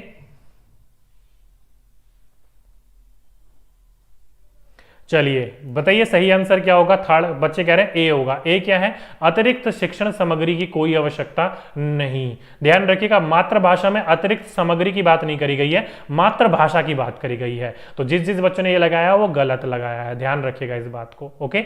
तो इसका आंसर जो होगा वो बिल्कुल सही होगा। भाषा अर्जन की स्वाभाविक स्थिति का निर्माण होता है। कहने का मतलब है यहां पर केवल मातृभाषा का इस्तेमाल नहीं किया जाता, बच्चों को स्वाभाविक रूप से उसमें सिखाया जाता है, उसके व्यवहार में किया जाता है डायरेक्ट भाषा को, ओके। तो ऑप्शन नंबर डी, जिस जिस बच्चों ने लगाया बिल्कुल सही लगाया। डियर मातृभाषा का तो कहीं हस्तक्षेप ही नहीं होता है, तो मातृभाषा में कैसे आप निरर्थक हस्तक्षेप कह रहे हो, यहां तो हस्तक्षेप होता ही नहीं है मातृभाषा का, ठीक है। चलिए नेक्स्ट क्वेश्चन आपकी स्क्रीन के ऊपर, भाषा शिक्षण की कौन सी विधि मातृभाषा को मध्यतर बनाए बिना दूसरी भाषा को सीखने पर बल देती है। तो ध्यान रखिएगा मध्य स्तर की बात करी जा रही है, जो मध्यतर होती है उसे बनाए बिना दूसरी भाषा को सीखने पर बल दिया जा रहा है, तो किस में किया जा रहा है, जल्दी से बताइए कौन सी विधि, मातृभाषा, ओके। तो अभी मैंने आपको बताया कि मातृभाषा को बिना मध्य स्तर बनाए हुए जो सिखाया जाता है वो आपका प्रत्यक्ष विधि में किया जाता है। किसमें, प्रत्यक्ष विधि में। ऑप्शन नंबर फोर्थ, जिस जिस बच्चों ने लगाया बिल्कुल सही आंसर लगाया, ठीक है, ओके। चलिए नेक्स्ट क्वेश्चन, ये देखो थोड़ा सा क्वेश्चन अलग है, अच्छा लगा मुझे क्वेश्चन, पूछा जा सकता है, तो ध्यान रखिएगा इस क्वेश्चन को, इंपॉर्टेंट लिख लीजिएगा कि भाषा शिक्षण सूत्र, यानी कि जो भी आपके भाषा शिक्षण के सूत्र होते हैं उस विधि में जो मूल स्रोत होता है वो कौन सी भाषा है, तो ध्यान रखिएगा वो संस्कृत है। सारे के सारे जो सूत्र लिए गए हैं वो संस्कृत मूल भाषा से लिए गए हैं। तो ऑप्शन नंबर सेकंड, जिस जिस बच्चों ने लगाया वो बिल्कुल सही है। जिस जिस बच्चों को पता था बहुत अच्छी बात है, नहीं पता था तो ध्यान रख लीजिएगा इन बिंदुओं को, ठीक है। चलिए, यहां तक समझ में आ गया आपको। आगे चलते हैं नेक्स्ट चैप्टर की ओर। नेक्स्ट चैप्टर आ जाता है आपका वर्तनी शिक्षण। अब वर्तनी शिक्षण कौन सा चैप्टर है? तो ये है आपका छठा। अब यहां पर आपकी हिंदी अशुद्धियों के बारे में बात करी गई है कि जब हम हिंदी में अशुद्धियां करते हैं उसमें आपके अनेक कारण होते हैं। कौन कौन से? तो ये 5 इंपॉर्टेंट कारण लिख रखे हैं जब आप गलतियां करते हो। पहले, उच्चारण भिन्नताओं से वर्तनीगत व्याघात, यानी कि जो भी आप उच्चारण कर रहे होते हो उसमें सही व्याघात का इस्तेमाल नहीं कर रहे होते, सही लय ताल का इस्तेमाल नहीं कर रहे होते हो, पहला। दूसरा, चिन्हों में एक रूपता का अभाव, यानी कि जो उसमें चिन्ह लगे होते हैं उसमें एक जैसा दिखने के कारण आपको, जैसे कि देखा होगा ना, कई बच्चे जो होते हैं वो त्रा वाला सही से नहीं पढ़ पा रहे होते, या फिर जो बड़ी मात्रा छोटी मात्रा का ध्यान नहीं रख पाते हैं, तो वो क्या हो रहा है, चिन्हों का एक रूपता का अभाव के कारण ऐसा होता है। या फिर लिपि का अपूर्ण ज्ञान, उस बच्चे को लिपि का अपूर्ण ज्ञान है जिसकी वजह से अशुद्धियां कर रहा होगा। या फिर मात्राओं के प्रयोग में असावधानी, यानी कि जो भी उस पर मात्रा लगी हुई है बच्चा उसको देखने पर, पढ़ने में, लिखने में क्या कर रहा है, असावधानियां कर रहा है, इसलिए ये देखने को मिल रही है। या फिर शब्द रचना और अर्थभेद की अभिज्ञानता या तथा सदृश्य, ध्यान रखिएगा जो भी आपकी शब्द रचना है या फिर अर्थभेद है उसको आपका पूरा के पूरी तरीके से ज्ञान नहीं है, जिसकी वजह से आप अशुद्धियां कर रहे हो। ओके, तो ये 5 प्रकार की आपकी अशुद्धियां होती हैं। अगर आप हिंदी में करते हो तो ये 5 कारण होते हैं। ये मेन मोटे मोटे इंपॉर्टेंट मैंने आपके लिखवा दिए हैं कारण। इन कारणों की वजह से बच्चा हिंदी वर्तनी में अशुद्धियां करता है। ठीक है, इंपॉर्टेंट है, ध्यान रखिएगा इस पॉइंट को। चलिए, समझ में आ गया। आगे चलते हैं। वर्तनी ठीक करने के लिए क्या करना चाहिए बच्चे को? प्रिंटिंग समृद्ध माहौल का निर्माण करना चाहिए, चाहे वो बुक के द्वारा हो या ग्रुप्स के द्वारा हो या फिगर के द्वारा हो, कैसा भी हो, अखबार के द्वारा, न्यूज़पेपर के द्वारा या फिर किसी मैगजीन्स के द्वारा, किसी के भी द्वारा कर रहे हो। अगर आप बच्चे की वर्तनी ठीक करना चाहते हो तो प्रिंटिंग समृद्ध माहौल उसको देना चाहिए। ये वाला क्वेश्चन इंपॉर्टेंट है, डायरेक्टली कई बार पूछा जा चुका है ये वाला। अगर आपने प्रीवियस ईयर क्वेश्चन लगाए होंगे तो आपको इस क्वेश्चन को ध्यान रखना है। ठीक है, चलिए, समझ में आ गया।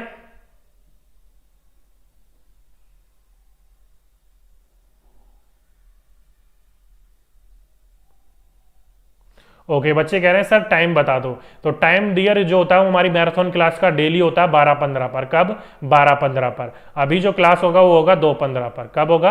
2:15 पर। फिर होगी आपकी शाम को 4 बजे क्लास। कितने बजे? शाम को 4 बजे। फिर कब होगी? शाम को 6 बजे क्लास। तो दिन में ये 4 क्लासेज हो रही हैं, चारों क्लास को आप ध्यान रख सकते हो। ठीक है, चलिए अब चलते हैं आगे क्वेश्चनों पर। देखो, यदि सुलेखा एक बच्ची है, रेलगाड़ी यानी कि गाड़ी में जो बड़ी की मात्रा आनी चाहिए तो वो छोटी की मात्रा लगा रही है, लिखती है, तो एक भाषा शिक्षक के रूप में आप क्या करेंगे? तो क्या करेंगे? अभी मैंने आपको बोला कि वर्तनी में आपके 5 कारणों के कारण अशुद्धियां आ रही होती हैं। तो उन अशुद्धियों के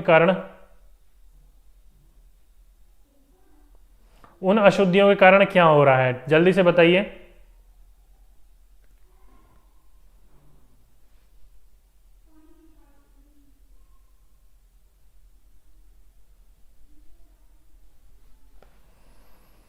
उन अशुद्धियों के कारण क्या हो रहा है, जल्दी से बताइए। देखिए क्या बोल रखा है। तो जिस बच्चों ने इसका ऑप्शन नंबर ए लगाया, क्या बोल रखा है कि उसकी कॉपी पर रेलगाड़ी शब्द लिखेंगे और सुलेखा से पूछेंगे कि लिखे हुए दोनों शब्दों में क्या अंतर है, उसे अपना शब्द स्वयं ठीक करने के लिए कहेंगे। बिल्कुल डियर, जिस बच्चों ने इसका ऑप्शन नंबर 4 लगाया वो बिल्कुल सही आंसर लगाया है। ठीक है, बिल्कुल डियर। इसका जो पीडीएफ होगा ना, बिल्कुल डियर, इसका जो पीडीएफ होगा ना वो टेलीग्राम पर, कहां पर? टेलीग्राम पर सर्च कर, टेलीग्राम पर डाल दिया जाएगा। वहां टेलीग्राम पर आप इसका पीडीएफ जो डाउनलोड कर लीजिएगा। ठीक है, तो ध्यान रखिएगा इस पॉइंट को। टेंशन मत लो डियर, जिसको ब्लॉक करना हो ब्लॉक कर दिया गया, टेंशन ना लो उस चीज को। ठीक है, ये पता नहीं इनके माँ बापों ने क्या सिखाया, इनको कुछ समझ में नहीं आता क्या है क्या नहीं है। यही वाली बात है, अभी मैंने आपको बताया था ना, वंश संस्कृति से मिलता है, तो वही वाली बात है ये। चलिए नेक्स्ट क्वेश्चन आपकी स्क्रीन के ऊपर क्या बोल रखा है कि भाषा शिक्षण के अंतर्गत वर्तनी संबंधित त्रुटियों का निवारण करना चाहिए। तो किस चीज का निवारण करना चाहिए, जल्दी से बताइए, जल्दी से बताइए सही आंसर क्या होगा।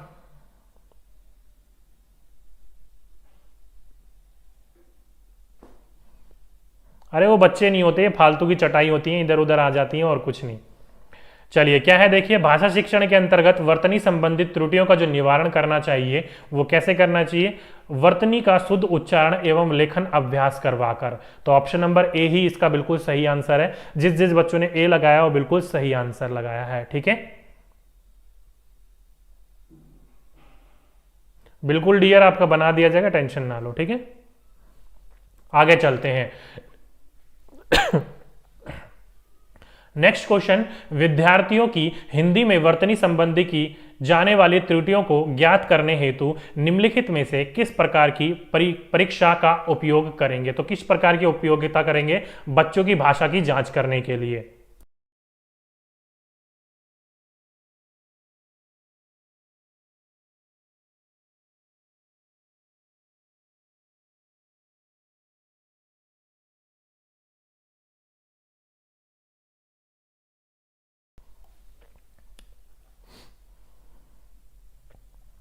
देखो डियर, यहां पर क्या बोल रखा है कि विद्यार्थी की हिंदी में वर्तनी संबंधी की क्या करना है आपको, कि जानने वाली त्रुटियों को ज्ञात करने हेतु। अब देखो यहां पर क्या बोल रखा है, वर्तनी।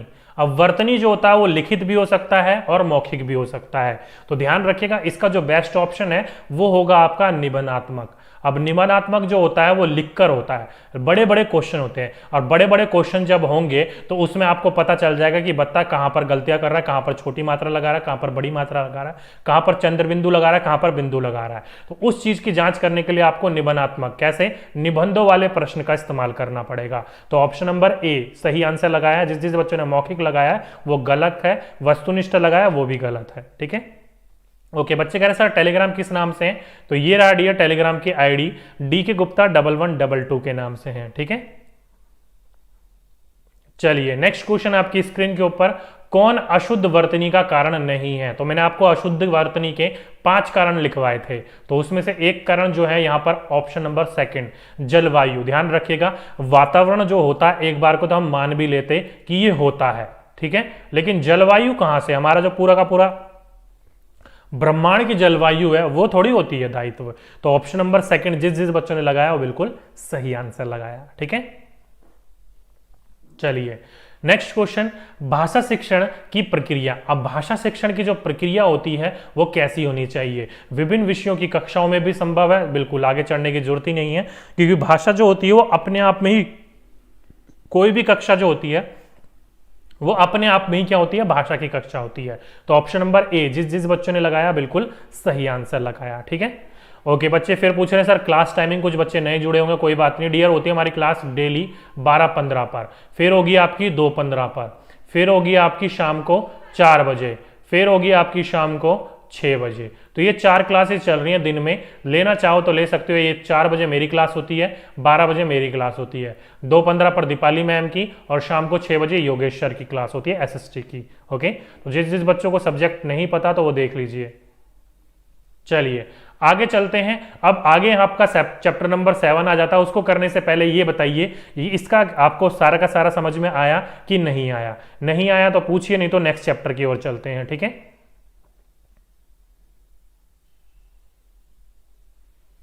चलिए चलिए चलिए, समझ में आ गया, बहुत अच्छी बात है। आगे चलते हैं। आगे बोल रखा है नेक्स्ट चैप्टर 7 व्याकरण शिक्षण। अब व्याकरण शिक्षण क्या होता है, तो ध्यान रखिएगा, भाव की स्पष्टता भाषा पर निर्भर है और भाषा की शुद्धता व्याकरण पर। इंपॉर्टेंट है, अगर किसी बच्चे की आपको भाषा शुद्ध करनी है, लिखने में भी और बोलने में भी, बोलना तो वैसे भी हो जाता है लेकिन और शुद्ध करना है तो बच्चों को व्याकरण का ज्ञान होना चाहिए, और वो भी कैसा, औपचारिक व्याकरण का ज्ञान। ओके, साथ ही साथ में आपको यह भी ध्यान रखना है कि प्राथमिक कक्षाओं में व्यवहारिक व्याकरण का ही ज्ञान कराया जाए, व्याकरण की परिभाषा का परिचर्चा या फिर परिचय ना दिया जाए। ध्यान रखिएगा, इंपॉर्टेंट है कि जो कक्षा में बच्चे होते हैं, आपने देखा होगा कि बच्चे के कक्षा में कोई पाठ पढ़ रहा हो और पाठ के बीच में कोई व्याकरण वाला शब्द आ जाए, क्या आ जाए आपका, व्याकरण वाला शब्द आ जाए, तो उसको ये नहीं है कि अलग से एक क्लास लगाकर समझाओगे या अलग से पुस्तक लेने के लिए बोलोगे, नहीं, जो शब्द आया उसको वहीं की वहीं समझाओगे, एक अलग से क्लास नहीं लगाओगे। क्यों, क्योंकि छोटी क्लास में कोई भी व्याकरण की बुक नहीं होती है और ना ही होनी चाहिए। क्यों, क्योंकि बच्चों को यहाँ पर कैसा व्याकरण का ज्ञान होता है, व्यवहारिक व्याकरण का ज्ञान होता है, बच्चे के व्यवहार में होता है सारा का सारा। ओके, अलग से परिभाषा नहीं दी जानी चाहिए उसकी। वो कब होती है, तो वो होती है आपकी प्रारंभिक में, यानी कि जब बड़ी क्लास में बच्चा चला जाता है। नेक्स्ट है भाषा, गद्य की पुस्तकें या फिर उसकी जो किताबें होती हैं पढ़ाते समय उनके उदाहरणों की सहायता से ही क्या कर लिए जाते हैं, व्याकरण के नियम निकलवा लिए जाते हैं। जो कि मैंने अभी आपको बताया कि व्याकरण की अलग से कोई किताब ना ली जाए, जब भी भाषा में जब गद्य या पद पढ़ाया जाए उसके अंदर जो भी व्याकरणिक शब्द आ जाए तो उसको वहीं पर ही समझा दिया जाना चाहिए, चाहे पर्यायवाची हो, समास हो, तत्सम हो, तद्भव हो, कुछ भी हो, ठीक है। तो वहीं पर ही हमें समझाना चाहिए बच्चों को। अगर बच्चा जब उच्च प्राथमिक स्तर पर आ जाता है तब बच्चों को क्या करना चाहिए, हम अलग से व्याकरण की क्लास लगानी चाहिए, प्राथमिक में नहीं लगानी चाहिए, ठीक है। ये 3-4 बिंदु थे व्याकरण शिक्षण से संबंधित और ज्यादा इंपॉर्टेंट बिंदु नहीं है यहाँ पर। क्वेश्चन बताइए, पहला क्वेश्चन देखिए, व्याकरण शिक्षण के संदर्भ में कौन सा कथन सही है? जल्दी से बताइए, व्याकरण शिक्षण के संबंध में कौन सा कथन सही है? बिल्कुल डियर, बीएड्स की एनसीईआरटी जो बुक्स होती है वहां से आप पढ़ सकते हो, बिल्कुल मैं भी वहीं से ही आपके लिए पढ़ाता हूं, वहीं से ही मैं भी आपके लिए नोट्स बनवाता हूं, ठीक है। चलिए, तो व्याकरण शिक्षण के लिए बोला है बच्चों ने, बच्चे परिवेश में उपलब्ध भाषा प्रयोग के आधार पर स्वयं ही भाषा, बिल्कुल ऑप्शन नंबर सी, जिस बच्चों ने लगाया बिल्कुल सही आंसर लगाया है, ठीक है। चलिए आगे चलते हैं। प्राथमिक स्तर पर एक अध्यापिका संज्ञा पढ़ाते समय पहले संज्ञा की परिभाषा बताती है, उसके बाद उससे संबंधित उदाहरण समझाती है। अध्यापिका व्याकरण शिक्षण की कौन सी विधि अपनाती है? देखो, पहले उसने संज्ञा पढ़ाते समय क्या करा, पहले उसकी परिभाषा बताई, यानी कि रूल बताया, यानी कि रूल टू एग्जाम्पल की ओर, उदाहरण से नियम की ओर किस में जाया जाता है, तो वो जाया जाता है आपका निगमन में, यानी कि नियम वाले में। तो ऑप्शन नंबर थर्ड, जिस बच्चों ने लगाया बिल्कुल सही लगाया, ठीक है। चलिए, ये था आपका चैप्टर नंबर 7। सभी बच्चों को समझ में आ गया? बहुत अच्छी बात है। नहीं आया पूछिए। नेक्स्ट चैप्टर की ओर चलते हैं। छोटे छोटे चैप्टर हैं, अब जो चैप्टर थे वो आपके शुरू के 4-5 चैप्टर मेन थे आपके, ठीक है। चलिए, सभी बच्चों को समझ में आ गया, बहुत अच्छी बात है। नेक्स्ट आ जाता है आपका कविता शिक्षण। अब ये कविता शिक्षण क्या है, इंपॉर्टेंट है। जब आप बच्चों को कविता पढ़ाते हो तो उसमें क्या होता है, तो भावनात्मक संतुष्टि मिलती है उसको। क्यों? क्योंकि कविताएं जो होती हैं वो भावनात्मक रूप से जुड़ने का मौका देता है, उसी के साथ साथ में आपके अंदर सौंदर्य भूति और कल्पना शक्ति को वृद्धि करता है, उसको बढ़ाने में आपकी मदद करता है, ठीक है। तो ध्यान रखिएगा इस बात को, कविता जो होती है वो विद्यार्थियों के भावनात्मक संतुष्टि के लिए उसको पढ़ाया जाता है, उसको भावनात्मक रूप से जुड़ने में उसकी मदद करता है। साथ ही साथ में जैसे कि आपने कहानी कविताएं सुनती हो ना, खूब मरी लड़ जानी वो तो झांसी वाली रानी थी, तो वो क्या है, आपका भावनात्मक रूप से जोड़ने की कोशिश कर रहा है, ओके। साथ ही साथ में आपके सौंदर्य भूत, साथ ही साथ में आपकी कल्पना शक्ति का वो क्या करेगा, वृद्धि करेगा, ठीक है। इंपॉर्टेंट है, ध्यान रखिएगा। नेक्स्ट है, प्राथमिक स्तर पर कविता शिक्षण का उद्देश्य होता है विद्यार्थी में उचित गति, लय, ताल, हाव भाव के साथ कविता पाठ या फिर पठन करने की क्षमता विकसित करना। कहने का मतलब है कि प्राथमिक स्तर में उस प्रकार की कविताओं को शामिल करा जाना चाहिए जो कि क्या हो, लय ताल के साथ गाई जा सके, हाव भाव के साथ उसको समझाया जा सके, यानी कि गत्यात्मक जो हो उस प्रकार की चीजें। कहने का मतलब यहां पर जो गाई जा सके, ओके, उस प्रकार की कविताओं को शामिल करना चाहिए। आगे चलें तो ओके, सर जी कह रहे हैं आगमन होगा, किस चीज का आगमन होगा डियर?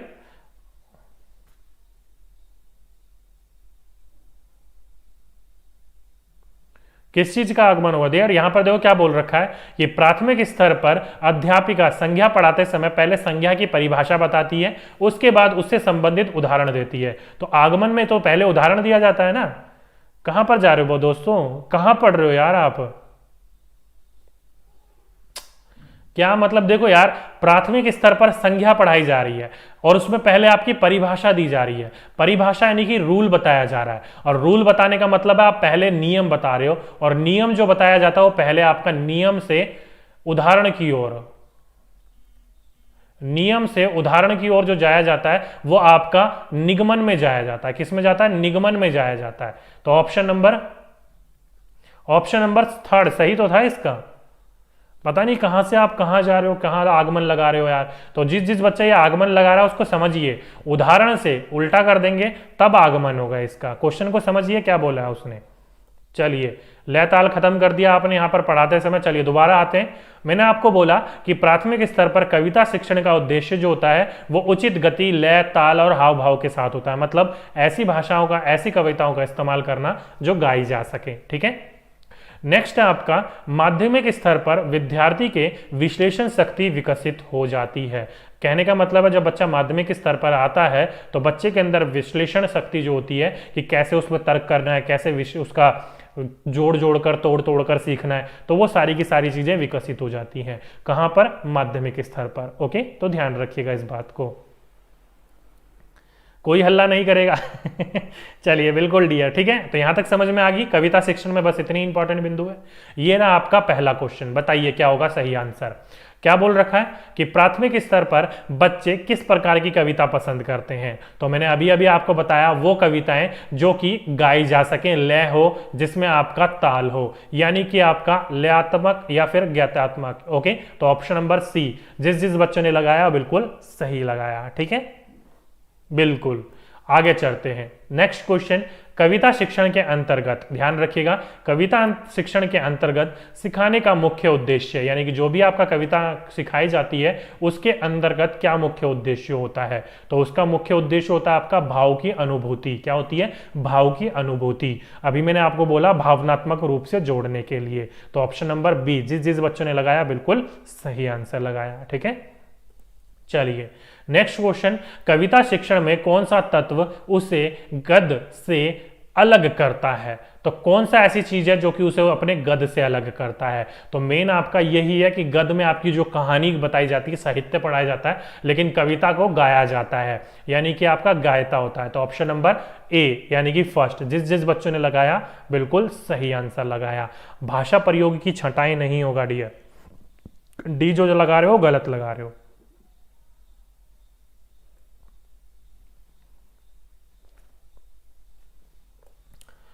चलिए, तुक्कात क्या होता है? तुक्कात मतलब क्या होता है डियर? आप बोलने में पढ़ रहे हो। अच्छा, तुकबंदी होता है डियर। तुकबंदी कहने का मतलब होता है जैसे कि हम तू ताल ताल में मैं तेरे पीछे पीछे, जैसे कविताएं नहीं होती, तुकबंदी जो होती है, जो आजकल की कवि जो करते हैं वो होती है तुकबंदी। ओके, जैसे कि कोई शायरी नहीं बोलने लग जाते, जैसे कि फॉर एग्जाम्पल के रूप में हम, जैसे कि बचपन में करता थे, जैसे कि फॉर एग्जाम्पल के रूप में हमने बचपन में मैंने एक गाना बनाया था, जैसे कि फॉर एग्जाम्पल के रूप में सुना देता हूँ, वो है आपकी तुकबंदी। जैसे कि बाजीगर ओ बाजीगर तू अपना अम्मा को राजी कर, तूने दिल ऐसे तोड़ा मैंने फेविकोल से जोड़ा। तो ये क्या है? एक तरीके से तुकबंदी है। क्या है? तुकबंदी है। तो वो आपकी तुकबंदी होती है। तो ये हम बचपन में क्या करते थे। ठीक है, हाँ जी। चलिए नेक्स्ट क्वेश्चन, कविता शिक्षण में आप सार्वधिक महत्व किसे देंगे? तो ध्यान रखिएगा, कविता शिक्षण में आप सार्वधायिक महत्व किसे देंगे? तो जल्दी से बताइए। तो हाँ जी, ये बचपन में क्लास 3rd 4th की बात है, हम दो दोस्त थे, आपस में मिलकर करा करते थे। चलिए, कविता शिक्षण में आप सार्वधिक महत्व किसे देंगे? तो अभी अभी मैंने आपको बोला वो सारी चीजें जिसमें आपके भावानुभूति हो, साथ ही साथ में आपका लय ताल में हो, यानी कि ऑप्शन नंबर ए, रस अनुभूति और भावानुभूति हो जिसमें। तो ऑप्शन नंबर ए, जिस बच्चों ने बोला वो बिल्कुल सही आंसर बोला। ओके। क्या कह रहा सर में ये भी गुण है? बचपन में क्या करते थे डियर, आप नहीं करते।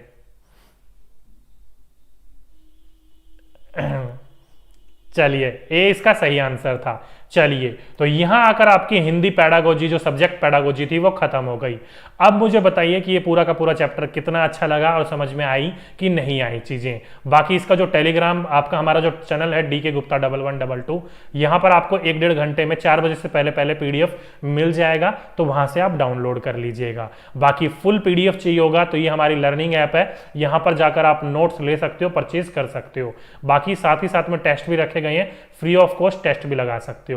बाकी ये मेरी इंस्टा की आईडी है, पर्सनली ज्वाइन करना चाहते हो तो ज्वाइन कर सकते हो। ओके। सर आपने गाने की तो ऐसी की तैसी। अरे ऐसी डियर, मस्ती मस्ती में देखा होगा ना कि यार बचपन में तुम्हें पता होगा कि क्रिएटिविटी भर भर के होती है, तो बच्चे अलग अलग तरीके से अपने अपनी चीजें निकालते थे। हम दोनों दोस्त अलग अलग कम से कम 4-5 गाने बनाए थे हमने ऐसे ही। चलिए छोड़िए उस चीज को, बचपन की बातें ये सारी की सारी। चलिए, सभी बच्चों को समझ में आया, बहुत अच्छी बात है। टेस्ट कब होगा डियर? टेस्ट जो होगा अभी मैंने आपको लगवा भी दिए, बाकी मैंने आपको टेस्ट लगवाए भी थे। अभी जो होगा वो ईवीएस के टेस्ट अब तक नहीं लगवाए हैं, तो ईवीएस के टेस्ट मैं सबसे पहले लगवाऊंगा, ठीक है। ओके बच्चे कह रहे सर आपकी जैकेट बहुत अच्छी लगती है, थैंक यू डियर।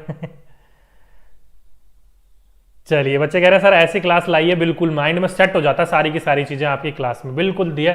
धन्यवाद आप सभी के सभी बच्चों का, ठीक है। बस ऐसे ही आप सभी फॉलो करते रहिए, ऐसी हमें हमारा आपका सपोर्ट बना रहना चाहिए, ताकि हमें भी मोटिवेशन मिले और आपको और अच्छी से अच्छी क्लासेस हम देते रहें, ठीक है। और साथ ही साथ में जो कंजूस बच्चे लाइक नहीं करते वो लाइक कर दीजिए, शेयर नहीं करते शेयर कर दीजिए, और वीडियो को अगर आपने चैनल को सब्सक्राइब नहीं कर रखा हो तो सब्सक्राइब करके बेल नोटिफिकेशन को दबा के ऑल फीचर को दबा लीजिएगा, ताकि नोटिफिकेशन आपको टाइम पर टाइम मिले और हम भी जल्दी से जल्दी 5 लाख पहुंचे। ओके फटाफट करवाओ यार, इतनी देरी थोड़ी लगती है, 5 लाख करवाओ, इतना तो कर सकते हो यार, जल्दी से जल्दी करवाओ, 500,000, ठीक है। चलिए तो ये था दोस्तों आज का हमारा पूरा का पूरा टॉपिक, पूरा का पूरा हिंदी पेडागोजी का मैराथन सेशन। तो आज की वीडियो में बस इतना ही, आपसे फिर मुलाकात होगी नेक्स्ट वीडियो में एक नेक्स्ट टॉपिक के साथ। जब तक के लिए जय हिंद, जय भारत।